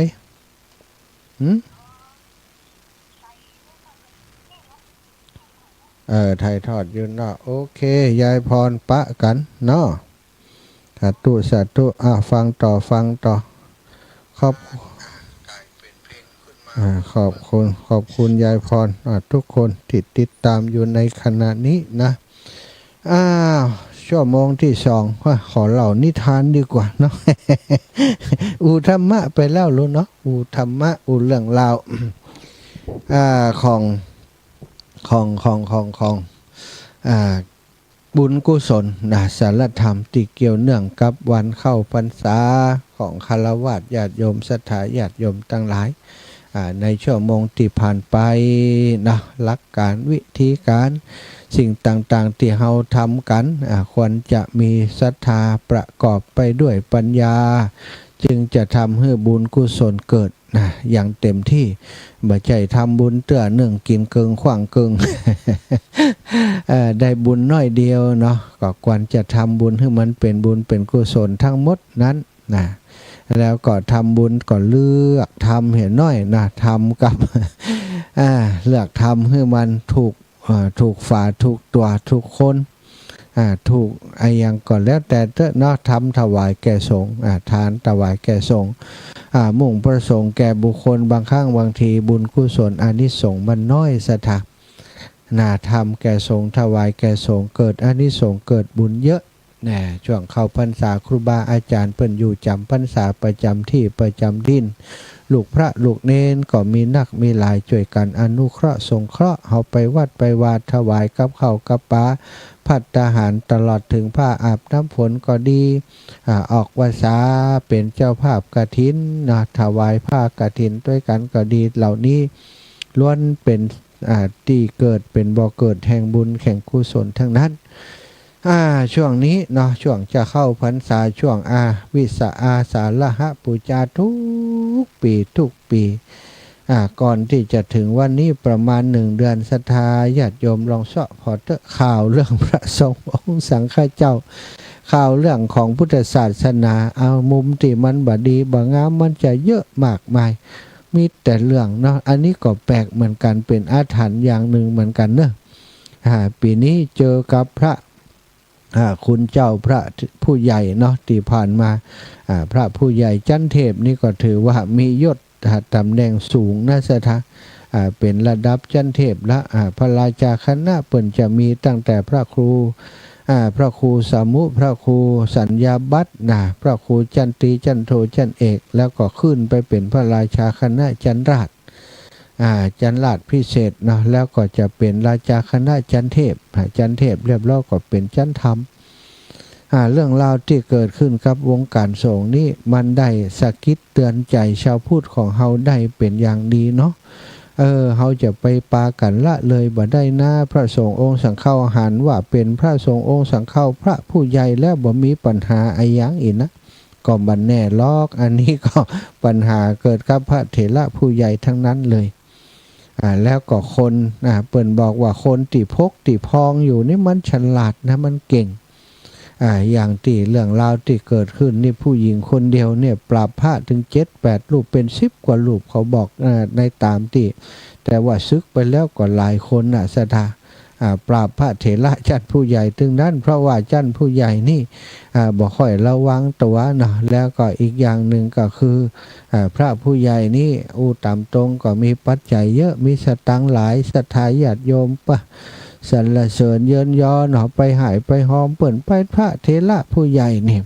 พระสงฆ์องค์เจ้าเล็กๆน้อยๆห่ำเฮียนอยู่มีไผอุปถัมภ์สงเคราะห์เต่าใดน่ะศรัทธาบัดดงบัดดังนี่ก็มีไผใส่ใจสนใจละเนาะอาศัยบิณฑบาตอาศัยสวดศพเอาอาศัยไปทำบุญทำทานเล็กๆน้อยๆนะตามชนบทบ้านนอกไปอยู่ไปพอได้เลี้ยงดูตัวเองได้เลี้ยงดูอุปถัมภ์พ่อแม่แต่ถ้าพระเถระผู้ใหญ่วัดใหญ่ๆนี่ศรัทธาญาติโยมปัจจัยสตางค์อย่างที่เป็นข้าวนี่โอ้เป็นล้านเป็นหลายร้อยล้านอย่างนี่คนก็นิยม เอาไปเพื่อนอยู่อย่างนั้นแล้วมันก็มีคนที่ฉลาดนะศรัทธาอย่างนางสาวกอเนี่ยเนาะนางสาวกอนี่โอ้ฉลาดมีรายชื่อพระสงฆ์องค์สังฆเจ้าที่เด่นดังนี่ตุตนได้ดังอยู่ที่ไหนไปหาหมดใจวิธีไปทำบุญนั่งไปทำบุญก็ไปรถเบนซ์เอารถเบนซ์ไปทางงามเอาของไปทำบุญไปกับหลวงปู่ที่เป็นพระเถระผู้ใหญ่นี่ได้เบอร์แหลกอย่างมาสนทนาจาน่ะโดยถ้อยคำที่อ่อนหวานโน้มน้าวจิตใจเนาะศรัทธาเอาไปเอามานะศรัทธากรรมนี่ฟังบัดใดเลยที่เป็นกันช่องแชทช่องสนทนานั่นมีภาพรุดออกมาหลายอย่างหลายประการที่หันแล้วก็ถือว่าเป็นทำให้วงการสงฆ์มัวหมองเนาะสถานในสายตาของชาวพุทธแม้กระทั่งในสายตาของชาวพุทธเฮานี่มันสลดหดหูแล้วคนที่อยู่นอกศาสนามองมาในพุทธศาสนาก็หันว่าพระสงฆ์ที่แท้นี่เป็นอย่างอี้กันหมดรู้เนาะเขาก็จะมองว่าเป็นอย่างอี้กันหมดเนาะศรัทธาเพราะขนาดนี้พระเถระผู้ใหญ่มันยังเป็นอย่างอี้นะผู้น้อยเสียมให้อันนี้ก็เป็นโจทย์ของสังคมที่เขาจะต้องช่วยกันตอบนะโจทย์ของชาวพุทธที่จะต้องมาช่วยกันตอบมันเป็นอย่างนั้นจริงเหรอนะทุกคนหรือนะแต่ว่าถ้าถึงเปอร์เซ็นต์ปัจจุบันนี้ก็เป็นเรื่องที่น่าเป็นห่วงศรัทธามีหลายเรื่องหลายอย่างหลายกรณีเนาะที่เป็นเรื่องราวที่น่าเป็นห่วงสำหรับวงการสงฆ์คงจะต้องมีการสมัยพระเจ้าอาโศกมหาราชนะศรัทธาก็มีการปราบภิกษุอารัชชีพวกนี้นะภิกษุอารัชชีพวกนี้มาค้นมาตรวจมาสอบถ้าจริงๆแล้วถ้ามีการตรวจสอบกันจริงๆนี่พฤติกรรมของพระสงฆ์องค์สังฆาบอกว่าถ้าบ่เลือกที่รักบักที่ช้างบ่เลือกบ่อันนี้พระเถระผู้ใหญ่ผู้น้อยนะลองตรวจสอบกันไปมาพอเถอะมันก็จะมีเรื่องหมู่นี้เพื่อได้หันเงื่อนหันงามไล่ไปไล่มาก็จะหู้นี่อันนี้ถ้าเรื่องบัดแดงนะถ้าอีน้องกอคนนั้นนี่มันได้ตังตามที่มันขออยู่ประจำนั้นมันคงบัดแดงเครื่องคงบัดดังขนาดนี้แต่ปัญหาที่มันแดงและมันดังก็เพราะว่ามันตกตาจนมาแล้วมันก็ขอสตังเพิ่มเนี่ยอันนั้นก็มามองว่ามันขอเพิ่มอย่างอีถ้ามันไปนี่ตายก็จะหาที่ไหนคือมันแต่ว่าก็เลยกลายเป็น พอบ่ป๊บก็จะปูดข้อมูลที่แท้จริงออกมาคือสังคมได้รับรู้ซึ่งสุดท้ายเนาะผีเทวดาบ่คุ้มครองคนบ่ดีผีบ่ช่วยคนบ่ดีซะท่าเรื่องราวต่างๆก็เปิดเผยติบอกว่าเป็นที่น่าสลดสังเวชจิตใจของคนที่เคยไปทำบุญในวัดต่างๆครับพระสงฆ์องค์สังฆเจ้ากลุ่มต่างๆที่เป็นอารัชชีติได้ศึกขาลาเพศไปแล้วนั้นตอนที่เปิดเป็นชั้นเทพเป็นราชาคณะนี่เข้าไปหานี่แต่พอเฮานี่ตามมาบ่ศรัทธาเนาะดูถูกพระผู้น้อยอย่างต่างๆนะแต่สุดท้ายเป็นอย่างใดนะบัดเดียวไปเป็นทิศแล้วบ่มีเทพแล้วเนาะทิศเทพมีแล้วนะก็เป็นแบบศรัทธาญาติโยมทั้งหลายทั่วไปนะเป็นคนที่อยู่ในสังคมลำบากแล้วเนาะอายลูกอายหลานอายคนทั้งหลายที่เคยรู้จักมาคุ้น ก็คงจะแถบมุดแผ่นดินหนีสถาเนาะบาปกรรมที่ทำไว้ทีนี้มามองในมุมของเฮาทั้งหลายเนาะที่ครูบาอาจารย์ท่านเจ้าคุณประยุทธ์โตว่าคณะนี้ถ้าอูตามลักแล้วถ้าเป็นมวยนี่พระสงฆ์นะสถาบันพระสงฆ์นี่เพลี่ยงพล้ำต่อไอ้ยังนะสถาอันนี้ก็ต่อหลายเรื่องละเนาะแต่ว่าเรื่องราวที่เกิดขึ้นรู้สึกว่าจะเกี่ยวข้องกับผู้หญิงพระสงฆ์นี่สิ่งที่อันตรายเป็นบอกสติสตังเนาะสติ ถ้าเรื่องสตังแล้วถ้ามีสตังแล้วก็เริ่มจะมีปัญหาถ้าพระสงฆ์ไปยุ่งเกี่ยวกับสตังถ้าสะสมเงินทองนักนาเอาไปเอามาเงินมันเป็นบ่อเกิดแห่งกิเลสต่างอยากได้อย่างก็ได้ตามที่จะต้องการแม้กระทั่งจะทำพิษทำพลาดอะไรอย่างไปก็ใช้เงินอุดเงินปิดต่างๆอันนี้เงินนี้แสดงว่ามันเป็นช่องทางที่ทำให้เสื่อมจากคุณงามความดีถ้าบ่ฮู้จักใจบ่ฮู้จักที่จะบริหารจัดการสถาไปหลงละเลงในการมีเงินมีทองแล้วเอามาบำเรอปรนเปรอความสุขของตัวเองอันนี้ก็จะผิดทางพระพุทธเจ้าสละสมบัติทั้งหมดออกมาบวชในพระพุทธศาสนาบ่มีทรัพย์สินติดตัวสักอย่างอันนี้สมัยพุทธกาลแต่ว่าพระสงฆ์ในปัจจุบันนี้จะเดินทางไปไหนแม้กระทั่งการรักษาพยาบาลก็ต้องมีค่าใช้จ่ายอย่างต่างๆก็มีเล็กๆน้อยๆพอดูแลตัวเองนี่บ่เป็นอย่างแต่ถ้าว่ามีเป็นหมื่นเป็นแสนเป็นล้านนี่นั่นแหละปัญหาจะเริ่มมาขึ้นมาสตังจึงก่อให้เกิดกิเลสต่างๆมากมายสตังสตรีนี่ก็ผู้หญิงเนาะเพศตรงข้ามของบุรุษมันเป็นสิ่งที่ดึงดูดสิ่งที่กู้กันนะสตาโดยกิเลสตัณหาของมนุษย์นี่ของที่เป็นกู้กันไม่ยิ่งก็ปล่อยใจมันของกู้กันพระสงฆ์องค์สังฆเจ้ามาบวชในพุทธศาสนานี้พระพุทธองค์ทรงสอนให้สำรวมระวังอย่าไปอวดดีอย่าไปอวดเก่งกับสัตว์ที่มีเขาโดนหน้าอกนะอันตรายเปิ้นว่าเนาะถ้าแม้กระทั่งการตีปบปะเปิ้นสอนการปบปะกับมาตุคามหรือว่าผู้หญิงนั้นนะถ้าบ่ปบบ่ปะกันเป็นดีที่สุดถ้าได้ปบได้ปะกันก็ต้องสำรวมระวังห้ามจ้องหน้าห้ามมองหน้าล่ะห้ามมองหน้าห้ามอู้จ๋าห้ามพูดคุยนี่ห้ามพูดคุยกับผู้หญิงนี่ขนาดนั้นเลยนะคนที่เปิ่นปฏิบัติที่อยู่แพร่อยู่ป่าอยู่อย่างต่างๆนี่สถาเพราะอย่างเพราะมันมีโอกาสที่เผลอได้ถ้าเผลอก็คือไปสนทนาไปเจรจาถ้าจำเป็นพระอานนท์ถามว่าถ้าจำเป็นต้องสนทนาหลวงพระเจ้าค่ะก็สนทนาในเรื่องที่เป็นธรรมในแล้วก็บอกควรอยู่ในที่รับหูรับตากับมาตุคามรับหูก็คืออยู่อู้กันสองคนอาจจะบ่ใจตีรับหรอกแต่ว่ามันไกลคนทั้งหลายบอกว่าอู้อย่างกันเนี่ยอันนี้คือรับหู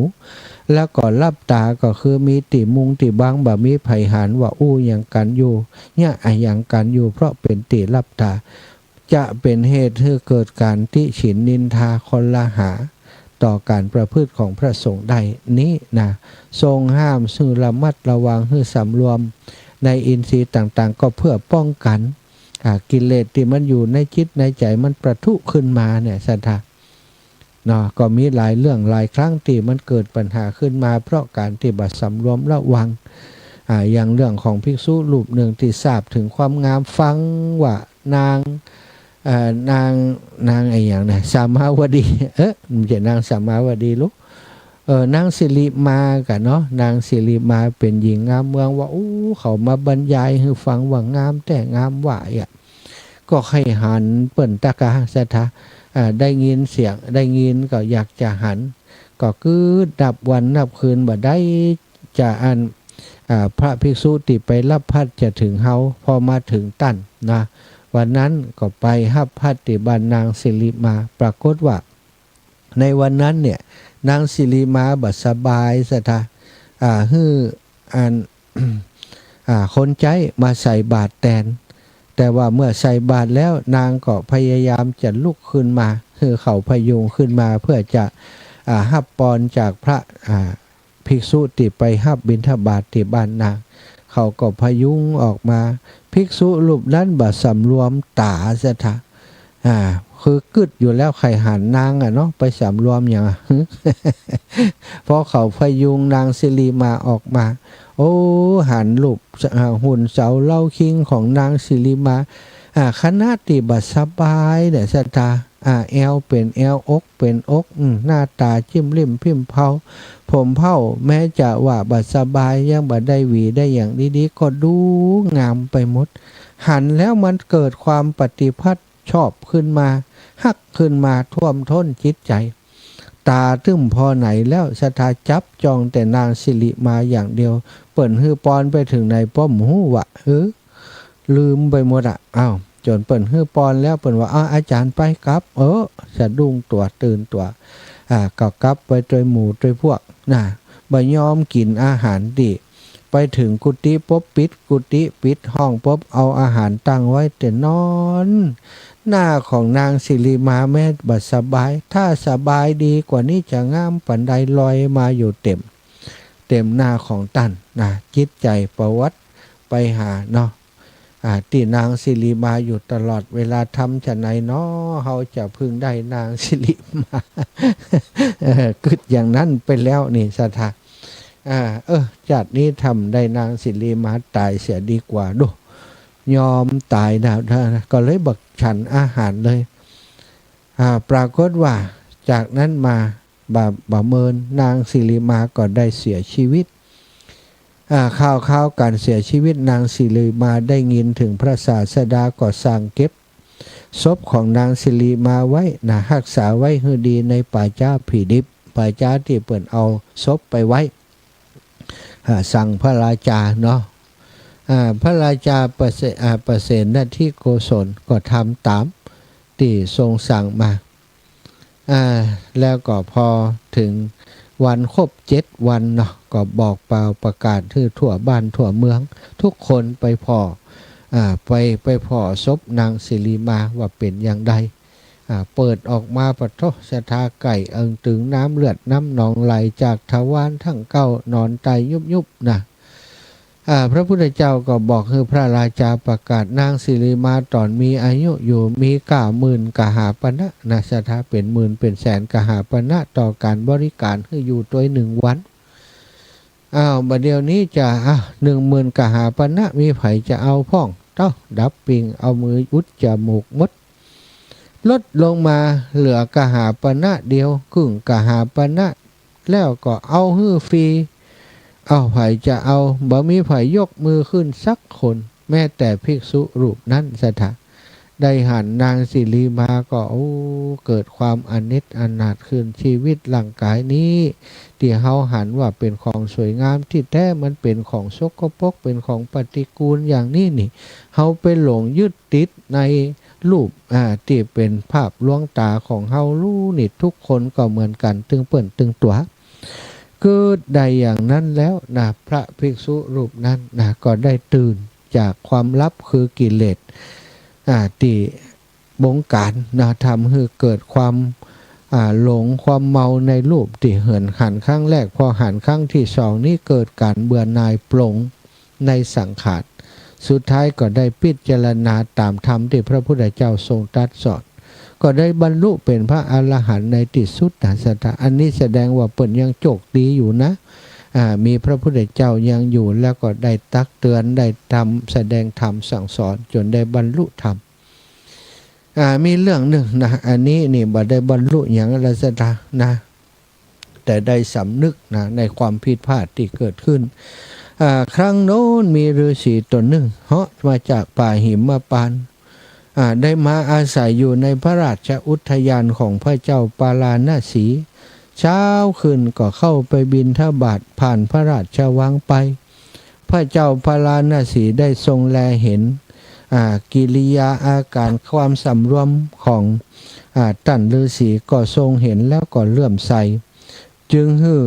ราชบุรุษไปนิมนต์ให้มาฉันในพระราชวังบัดต้องไปบิณฑบาตแล้วก็ขอให้พักอยู่ในพระราชอุทยานต่อไปตามเปิงใจ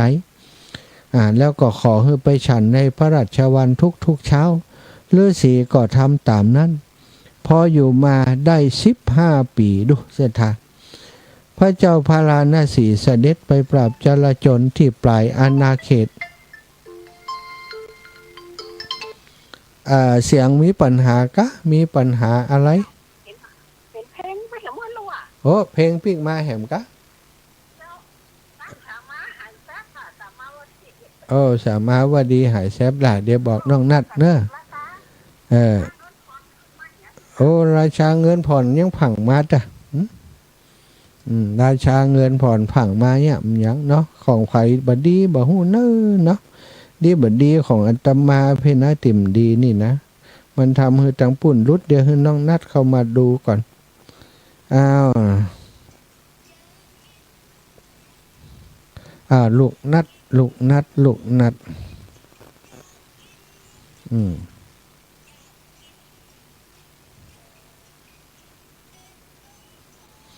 ติดน้องนัดขอช่วยดูหน่อยลูกละมันรุดไปน่าจะเป็นว่าลิงก์ของเขามีปัญหาเนาะลูกเนาะเดี๋ยวถ้าจบทุกปอออกรายการแล้วลูก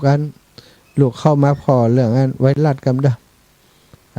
แต่ว่ามันแรงก็มีปัญหาสัตว์ตัวลูกจบก่อนเนาะ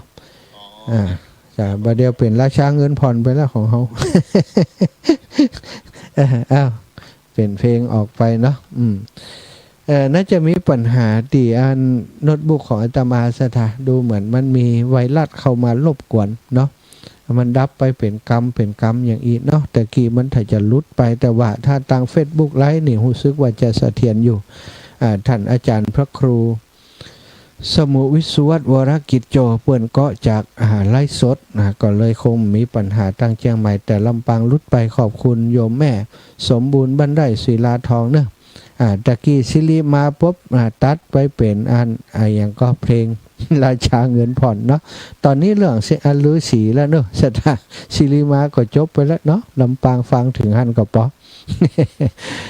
แต่เดี๋ยวนี้มาเรื่องฤาษีนะฤาษีได้มาอยู่ที่พระราชอุทยานของพระเจ้าพาราณสีและเปิ่นนิมนต์คือไปฉันที่พระราชวังทุกวันเนาะต่อมาพระราชาพาราณสีพระเจ้าเมืองพาราณสีเสด็จไปปราบโจรจลาจลที่เกิดขึ้นที่ชายแดนของเมืองพาราณสีจึงได้สั่งให้อัครมเหสีพระนามว่านางมุทุลักขณาปฏิบัติท่านฤาษีแทนพระองค์แล้วก็เสด็จไปส่วนฤาษีก็เข้าไปฉันในพระราชวังทุกเช้า แต่ไปบัดตรงเวลาเหมือนเมื่อพระราชาประทับอยู่สถา ไปบัดตรงเวลาเปิ้นอยู่มาวันหนึ่งเมื่อพระนางมุทุลักขณาจัดอาหารไว้แล้วก็ทรงดำริว่าวันนี้ฤาษีถ้าจะมาช้าอีกหรอก็เลยได้ไปส่งน้ำก่อนส่งพระองค์ก่อนแล้วก็ได้ส่งพระองค์แล้วก็ไปพักผ่อนสบายอยู่ที่ห้องนอนห้องบรรทมตรงช่องพระแกอากาศเย็นสบายเนาะก็ทรงบรรทมตากลมอยู่ตากลม ตากลมอยู่ท่านฤาษีเหาะมาตังอากาศพระนางหันก็ตกใจสตาหัวพระฤาษีเหาะมาหันตังอากาศเนาะผ่านมาตังเตียนพระนางนอนท่านพอดีตีหน้าต่างหันก็ตกใจรีบลุกขึ้นรีบลุกขึ้นก็หีบลำไปเนาะลืมกำผ้าที่ห่มไว้พระผู้สาที่ทรงก็ลุดลุ่ยลงมาฤาษีได้แลเห็นอย่างนั้นก็เสื่อมจากฌานตกลงจากอากาศเข้าไปในช่องพระแกช่องหน้าต่างแล้วก็ทรงดำรงสติได้รับบาตรแล้วก็กลับไปทิ้งอาหารไว้นอนอดอาหารอยู่ถึง7 วันพอถึงวันที่8พระเจ้ากรุงพาราณสีก็เสด็จกลับมาถึงเมื่อทรงทราบก็ลั่นพระวาจาว่าจะยกพระนางมุทุลักขณาแล้วก็เสด็จกลับวังนี่ถามฤาษีว่าท่านเป็นอะไรยังถึงบักกินข้าวกินน้ำมา7 วันแล้วเนาะฤาษีก็บอก เรื่องราวทั้งหมดคือฟังเมื่อบอกเรื่องราวทั้งหมดคือฟังพระราชาก็เลยว่าโอ้ถ้าจะอันท่านหันแล้วปรารถนาในตัวนางข้าก็จะยกหื้อนะก็ไปอู้กับนางมุทุลักษณาอัครมเหสีเป็นความลับแล้วก็ส่งพระอัครมเหสีนะอู้บอกคือนางว่าอย่างนี้อย่างนี้อีนะยกนางขึ้นไปสอนวิธีการต่างๆเพื่อจะทำให้ท่านฤาษีได้สำนึกตัดสั่งอัครมเหสีเป็นความลับนะว่าอย่างใดมหูเนอแล้วส่งอัครมเหสีออกไปครับพระราชทานเวชกุติให้อยู่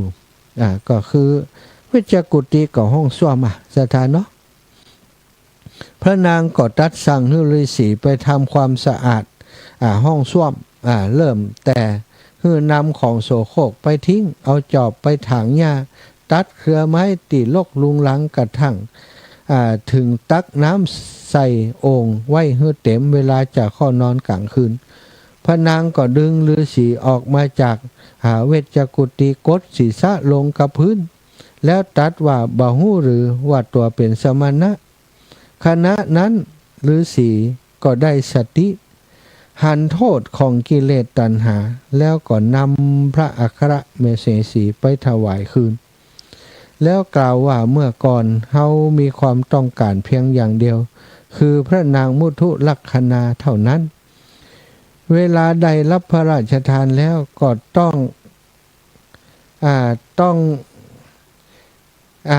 องการอย่างอื่นอีกตัณหาบ่มีที่สิ้นสุดถ้าขืนหื้อตัณหาครอบงำก็จักบ่พ้นจากอบาย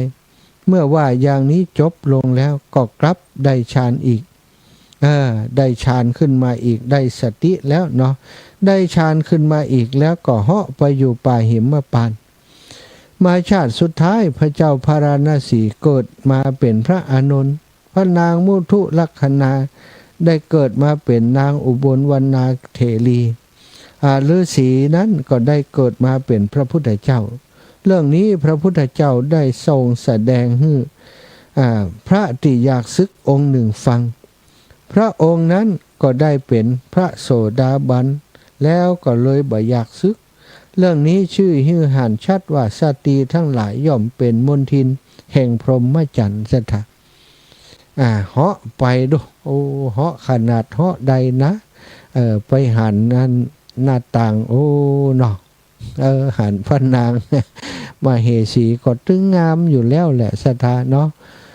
ทรงผ้าผู้สาลุดลุยลงมาก็หันทุกอย่างนี่พอหันปุ๊บกิเลสกำเริบขึ้นเลยฌานที่มีอยู่ที่เหาะเหินเดินอากาศได้เสื่อมลงมาดีนะบัดตกตุบลงไปพื้นดินนะปุ่งเข้าห้องหน้าต่างไปนะพอฌานเสื่อมเนาะกิเลสเข้าครอบงำตัณหาเข้าครอบงำเกิดความปรารถนาความชอบพอในตัวของนางมุทุลักษณาก็ยังตั้งสติไว้ได้อยู่บาตรฮับบาตรอยู่นางใส่บาตรไปแล้วฤาษีก็ไปเอาบาตรนั้นไปถึงที่กุฏิที่พักนาที่อุทยานมายอมฉันอาหารที่อยู่ในบาตรโดยความคิดถึงนางมุทุลักษณาอัครมเหสีเป็นกำลังเพราะสิ่งที่ได้หันนั้นทำให้กิเลสในใจกำเริบศรัทธาญาติโยมเมื่อพระราชาพาราณสีเสด็จมาก็ทรงถามว่าเป็นอะหยังท่านฤาษีหน้าตามนมองสูบซีดท่านเป็นอะหยังกาบะชันอาหารเลยนี่เป็นอะหยังเกิดขึ้นกับท่านกาน่ะพระนางมุทุลักษณาบ่ได้ดูแลท่านเป็นอย่างดีกาก่อนเล่าความจริงให้พระราชาฟังทุกประการเปิ้นอู้คำซัดสถาเปิ้นบ่อายที่จะอู้คำซัดนะไออย่างเกิดขึ้นอย่างใดบอกตามนั้นหมดโอ้พระราชาว่าอันก่อมยากนะข้าจะปัดพระราชทานอัครมเหสีมาให้แต่ว่าไปซุบซิบกับอัครมเหสีเป็นความลับแล้วก็ประทานนางไปไปอยู่ห้องส้วมวะสถาเมื่อไปอยู่ห้องส้วมนางมเหสีก็ใจฤาษีเนี่ยนะแบบได้บาเดียวนี้บ่ใจฤาษีเต็มร้อยแล้วเพราะบ่มีฌานแล้วขุด เอาของโสโครกตั้งหลายที่อยู่ในเวชจักกุฏีหั่นในซ่อมหั่นออกตักไอ้อย่างอยู่ในซ่อมก็ตักออกคือมันสะอาดเนาะเนี่ยตักออกหมดแล้วก็เอาน้ำมาใส่โอ่งไว้ให้เต็มจากนั้นตอนกลางคืนตีนางก่อนนางจะบรรทมก็เอาพระฤาษีออกเขาบอกให้พระฤาษีเข้ามาใกล้กดหัวพระฤาษีลงกับพื้นบ่ฮู้ตัวกะว่าตัวเป็นไผตัวเป็นสมณะบ่ใจกะมาทำอย่างนี้ทำไมถึงได้เป็นถึงขนาดนี้เอาเปิ่นเขารบนับถือตรวจตึงบ้านตึงเมืองพระราชาอุปถากอุปถัมภ์เฮาก็อุตส่าห์นับถือเธอเป็นท่านเป็นสมณะบ่ใจกาอันนี้ศรัทธาญาติโยมเตือนสติฤาษีได้สลดใจในสิ่งที่ตัวเองกระทำโดยกิเลสชักนำทำให้ตัวเองตกต่ำไปได้สติตื่นจากกิเลสนะได้ตื่นหู้จากการที่ถูกกิเลสครอบงำเฮานี่เป็นถึงเพียงนี้กันนี่นะเมื่อก่อนเฮามีความต้องการเพียงอย่างเดียวคือนางมุทุลักขณาเท่านั้นเวลาได้รับพระราชทานแล้วก็ต้องการอย่างอื่นแหมนี่เนาะต้องการอย่างมั่วเนาะตัณหานี่มันบ่มีที่สิ้นสุดจริงๆรู้นี่อันนิดอันนาดแท้เนาะเกยเหาะเหินเดินอากาศได้เกิดเป็นที่เคารพนับถือของคนทั้งหลายบัดเดี๋ยวนี้ปล่อยให้ตัณหาครอบงำเห็นที่เขาจะบ่พ้นจากอบายภูมิไปเป็นแน่แท้ท่ามัวอยู่อย่างนี้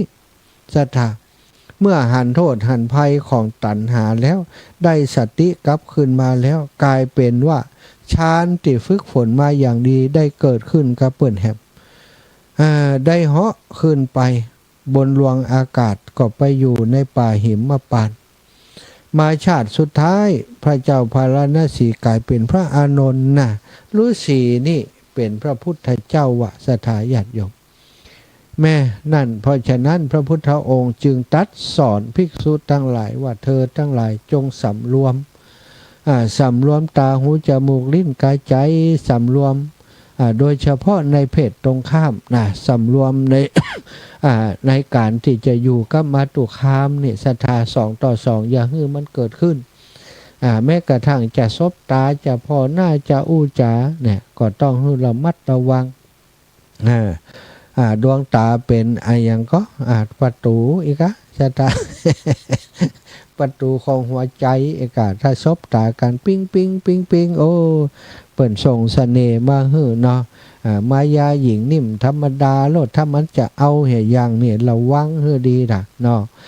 พระสงฆ์องค์สังฆเจ้าทั้งหลายเซตมาหลายรายแล้วอันนี้ก็เป็นข่าวดังไปนี่ต้องระมัดระวังบ่ใช่ว่ามันเกิดขึ้นบ่ได้มันเกิดขึ้นได้ถ้าเฮาบ่ระมัดระวังซะท่าเป็นสิ่งที่แล้วถ้าเกิดขึ้นแล้วเปิ้นว่าในชาตินี้นี่ห้ามนิพพานเลยนะถ้าจะปฏิบัติธรรมอย่างใดก็ตามจะไปถึงนิพพานบ่ได้แต่ว่าบ่ได้ห้ามสวรรค์ถ้าสร้างคุณงามความดีทำคุณงามความดีต่อไปนี่สวรรค์ก็ยังเป็นที่หมายอยู่อย่างนี้เนาะศรัทธาแต่การที่ถ้าผิดศีลแล้วนะถ้าปาราชิกแล้วยังห่มผ้าเหลืองอยู่นี่ก็โอ้ศรัทธาบาปกรรมนักเพราะว่าหล่อลวงผู้อื่นโดยการมีชีวิตอยู่ด้วยการหล่อลวงผู้อื่นตัวเองบ่มีศีลของเองปาราชิกไปแล้วขาดจากความเป็นภิกษุไปแล้วก็ยังถือบิณฑบาตฮือเปิ่นใส่อยู่ยังประฮือศีลฮือปอนก็เปิ่นอยู่อันนี้ก็ถือว่าบาปนักบาปหนาเหมือนกันทำให้ตัวเก่านี่ต้องตกนรกเนาะศรัทธาเปิ่นบอกว่ามีเรื่องอยู่เรื่องหนึ่งเนาะเอาย่อๆก็แล้วกันนะราชสกุลคนหนึ่งเป็นสตรีได้สกุลสักยะได้ทำบุญกับพระภิกษุกลุ่มหนึ่งถือเป็นครูบาอาจารย์5 รูปด้วยกันไปฉันที่พระราชวังเป็นประจำแล้วก็สอนการปฏิบัติให้พระนางก็ปฏิบัติศรัทธาสุดท้ายนางได้ไปเกิดเป็นเทวดาเป็นลูกของพระอินทร์แล้วก็ส่วนพระภิกษุ5 รูปนั้นพอตายไปนี่2 รูปไปเกิดในจันทร์พรหมส่วนอีก3 รูปนั้นไปเกิดเป็นคนทันทำหน้าที่ดีดสีตีเป่า ดิสีตีเป่าในลาดในเปิ่นห้องวัดธรรมสภาของเทวดาทั้งหลายก็ปรากฏว่าไปเจอกับเทพบุตรองค์หนึ่งซึ่งมาแต่อดีตชาตินี้ก็เป็นธิดาของสากยะวงศ์ที่นับถือพระสงฆ์ถึง5 รูปนั่นพ่อหันคนทันที่ไปดีดสีตีเป่าก็จำได้ว่าโอ้อันนี้อดีตนี่เป็นพระภิกษุที่เฮานับถือนี่ก็แสดงตนถามนะว่าท่านมาเกิดในภพภูมินี่กาโอ้บะอายกาที่สอนเฮาปฏิบัติเนี่ยเฮานี่ได้เป็นถึงธิดาของพระอินทร์แต่ท่านนี่มาทำหน้าที่เหมือนกับคนที่มาบำรุงบำเรอให้หมู่เทวดาทั้งหลายมีความสุขนะภิกษุหมู่เทวดาคนทันถึง3 คนเนี่ยระลึกถึงตัวเก่านะลึกตรงเก่าเฮาตอนเป็นถึงภิกษุในพุทธศาสนาบ่ได้มรรคผลนิพพานแล้วพอมาเกิดในสวรรค์ก็ซ้ำเป็นเทวดาชั้นต่ำระลึกถึงศีลของตัวเก่าซะทะถึง3 คนสุดท้ายก็ได้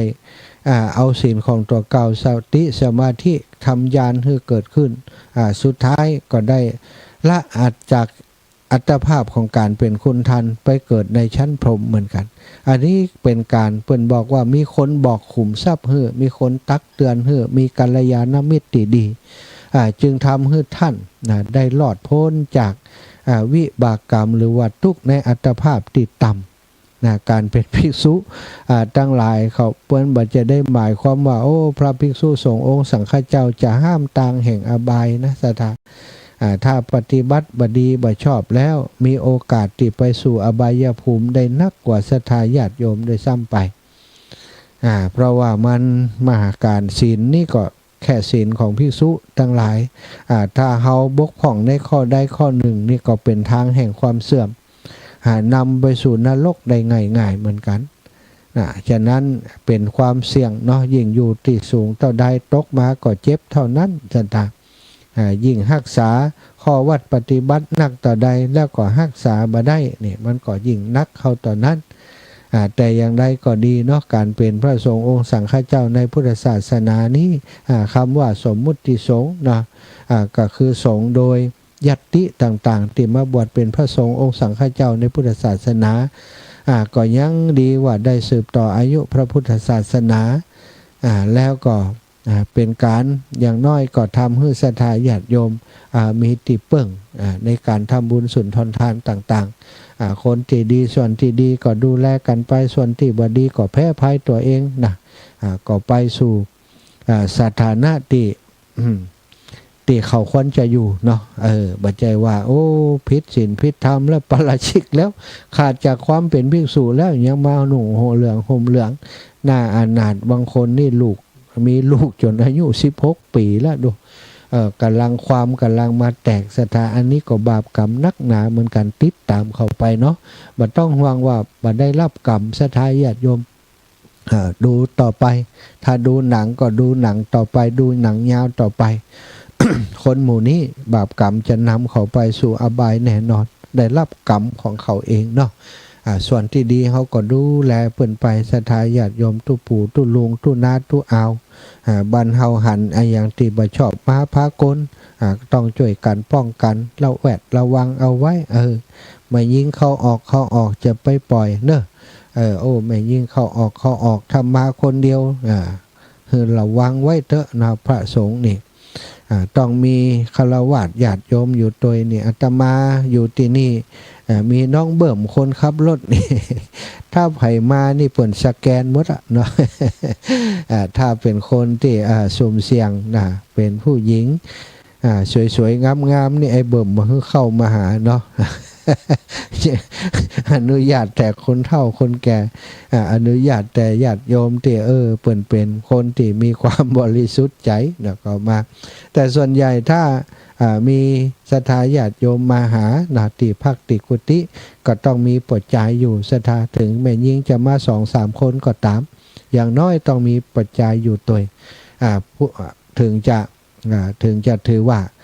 ถ้ามีเน้นก็มีสามเณรอยู่ตัวเนาะถึงจะ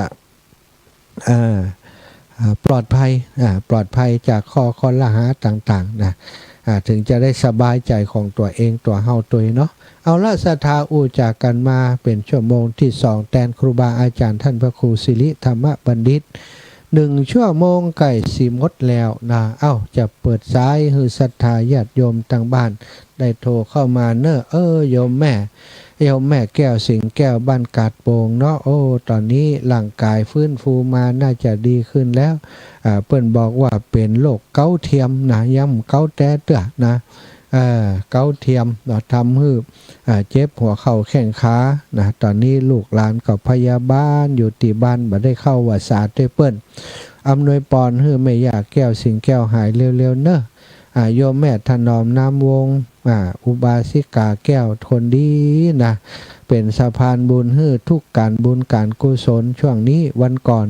ไปตานเตียนโดยอาตมาติวังเหนือนะ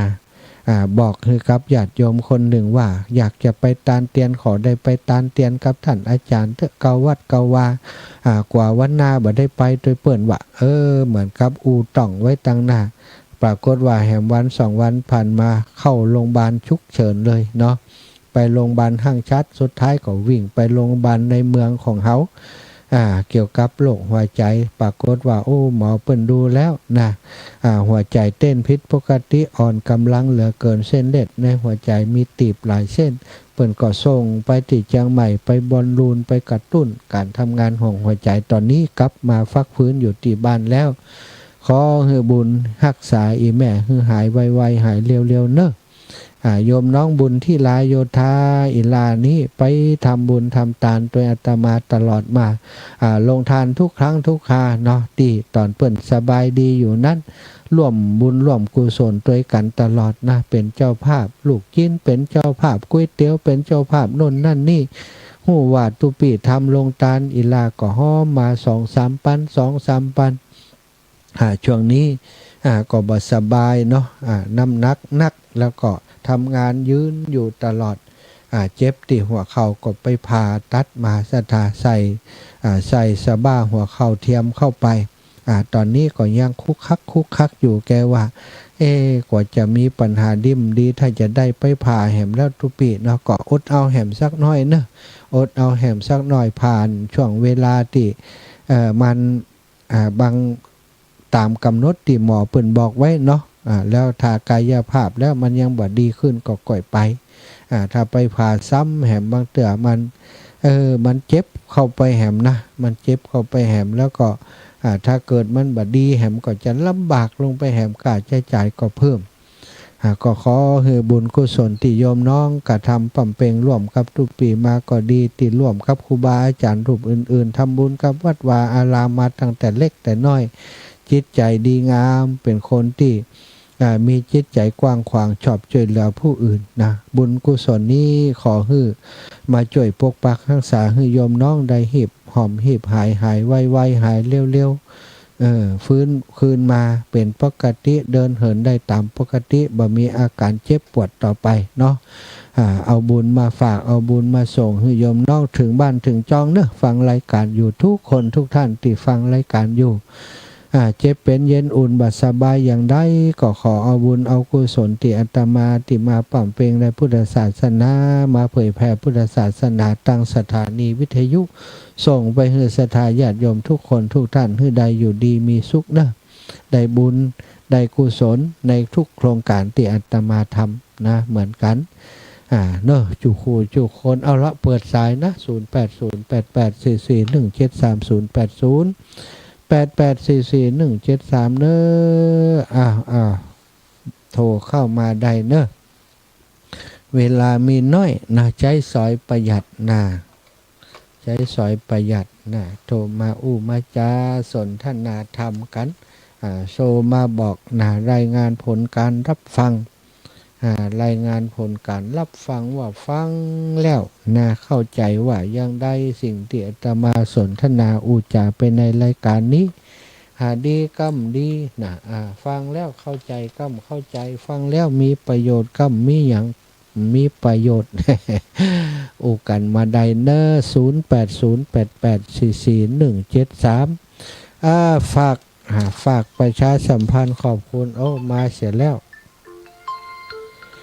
จะเลินปอนโยมแม่ กับวิทยุมันออกตามเดียวมันหายไปเลย แสดงว่ามันมีปัญหาทั้งปุ่นกดตั้งเพศละนี่แม่เนาะ เจ้า ตั้งเพศนี่เขากว่าไวรัสมันกินนั่นไอเนี่ยลิงก์ของเขาอ่ะเดี๋ยวจะให้น้องนัดเช็คทำกำกันไหม เจ้า จะเอาสัตว์ตุนแม่เนอะเอาว่าไปที่เพิ่นก็สัญญาณจากเฟซบุ๊กไลฟ์เนาะตั้งเชียงใหม่ถ้าจะชัดเจนอยู่ยายพรบอกแหมกำแล้วตั้งวัดไฟเห็นชัดเจนก่อนถ้าอย่างอีนะลิงก์ว่าค่อยดีอย่างอีก็จะฮื้นวันหลังฮื้นน้องนัดก็จากแม่อุ้ยบุญสว่างวันไปวัดก็ไปกัดว่าเปิ่นก็จากไล่สดนี่ชัดเจนเนาะอันนี้ก็จากลิงก์ก็จากลิงก์จะเป็นแหมระบบหนึ่งเนาะนะจริงจะมานบเดียวมันนักนะพระอาจารย์โอ้นักนะไอ้แม่มันจังโอ้ดีเนอะโอ้บาเดียวนี้ขับรถหรูไปนะบางคนน่ะนี่บาเดียวนี้ถ้าขับรถเบนซ์มานี่เขาต้องพอดีๆแล้วแต่ก่อนที่เพิ่นบ่ไม่ยิงไปห้ามตู้เจ้านะใช่ไม่ยิงห้ามอ่ะนะใช่แล้วก็จังชอบประเคนเป็นเงินเป็นทองไปก่อนเนอะวานไปก่อนนะใช่น่าจะไปสลัมแต่เนอะไปสลัมแต่ยกแม่ดูทีวี4รูป5รูปกันตะโดนอ่ะเน็ตถึงนั่นเนาะราชาคณะจันเทพถึงนั่นน่ะระดับท่านเจ้าคุณนำก่อนนะใจโอ้เฮาเข้าไปหานี่พี่หนอบพี่เท้าอ่ะแลใส่เฮามับอ่ะอาจารย์เฮาเป็นหยังเนาะเป็นแหน่ยังบ่ท้อเอารถเบนซ์มาบ่ท้อดีก็ปึ๊ได้ปืนให้มันนั่นมาจ่ายก็รถเบนซ์เนอะวิญญาณเนี่ยแล้วอันไรหายหรือยังที่เป็นอ่ะดีขึ้นนะแม่ดีขึ้นน่าจะแม่กับอันตีแต่เอ็นตีที่ไหล่ข้างซ้ายอ่ะน่ะมันก็มีกันนะเจ้าโยมแม่ฉีดยาก็ฉีดละเจ้าอีแม่ไหว้สาธุนะเจ้าบุญรักษาโยมแม่ขอบควายอยู่ดีมีสุขเนอะมาแล้วหลานน้อยอยู่บ้านก็แม่เครือวันเจ้าไปก็ปองไปที่ไปตามเตียนมาค่ะอาจารย์อีแม่จะไปเสมอก่อนเจ้าก็รู้วัดมาเดียวนี่แม่จะไปเสมอก่อนเจ้าไปวัดมาเดียวนี่เจ้าอีแม่ไปอันตามเตียนเสมอก่อนไปค่ะไปละแล้วกาญจนบุรีส่งแล้วอย่างส่งอันเบอร์รถอะไรยังกาญจนบุรีกาญจนบุรีนี่ส่งไปแล้วเจ้าดีแล้วเนาะปะกันปุ่นเนาะเจ้าส่งผ่านรถของวัดเจริญนะฮะบัดได้บัดอันต้องผ่านอาจารย์เนาะไปผ่านติปุ่นเลยเนาะส่วนกลางเลยพ่อได้คนขับรถตัวที่โตก็อาจารย์แล้วเจ้าดีแล้วเนาะมันจะรถกันเก่ากะรถกันไหมขี้ข้านคือไปนอนปั๊มแบบนี้เป็นห่วงเจ้าบอกไปอันเจ้าจะไปเสมอนี่เจ้าเจ้าแม่ป้ากันเนาะเจ้าสาธุค่ะสาธาญาติโยมเนอะพี่น้องต่างตอนนี้มีดักปิงเจ้าตอนนี้ดักปิงเจ้าดักปิงต่างตั้งนี้ติก็จากคลื่นสีขาวดักปิงนะเพราะคลื่นสีขาวเพิ่นก็จากอย่างก็วัดอันเพิ่นก็จากลิงวจรเนาะวจรก็ถ้าจะดักปิงละแม่บัวเย็นบอกตะกี้ว่าดักปิงไปมีปัญหาลิงเนาะวันหลังจะฮื้อถ้าของอาตมาจะฮื้อน้องนัดก็จาก Facebook ไล่เอาดีก็จะมีปัญหาแล้วเนอะพอเวลาแล้วตอนนี้ก็เวลา16:57 นาทีเนาะก็ขอความสัสดีจงมีแก่ศรัทธาสาธุชนทุกคนทุกท่านเนอะจัตตารโอธรรมาวัฏันติอายุวันโนสุขังพระลังจะไปลืมไปเวียนเตียนเนอะพี่น้องหมู่เฮาทุกคนทุกท่าน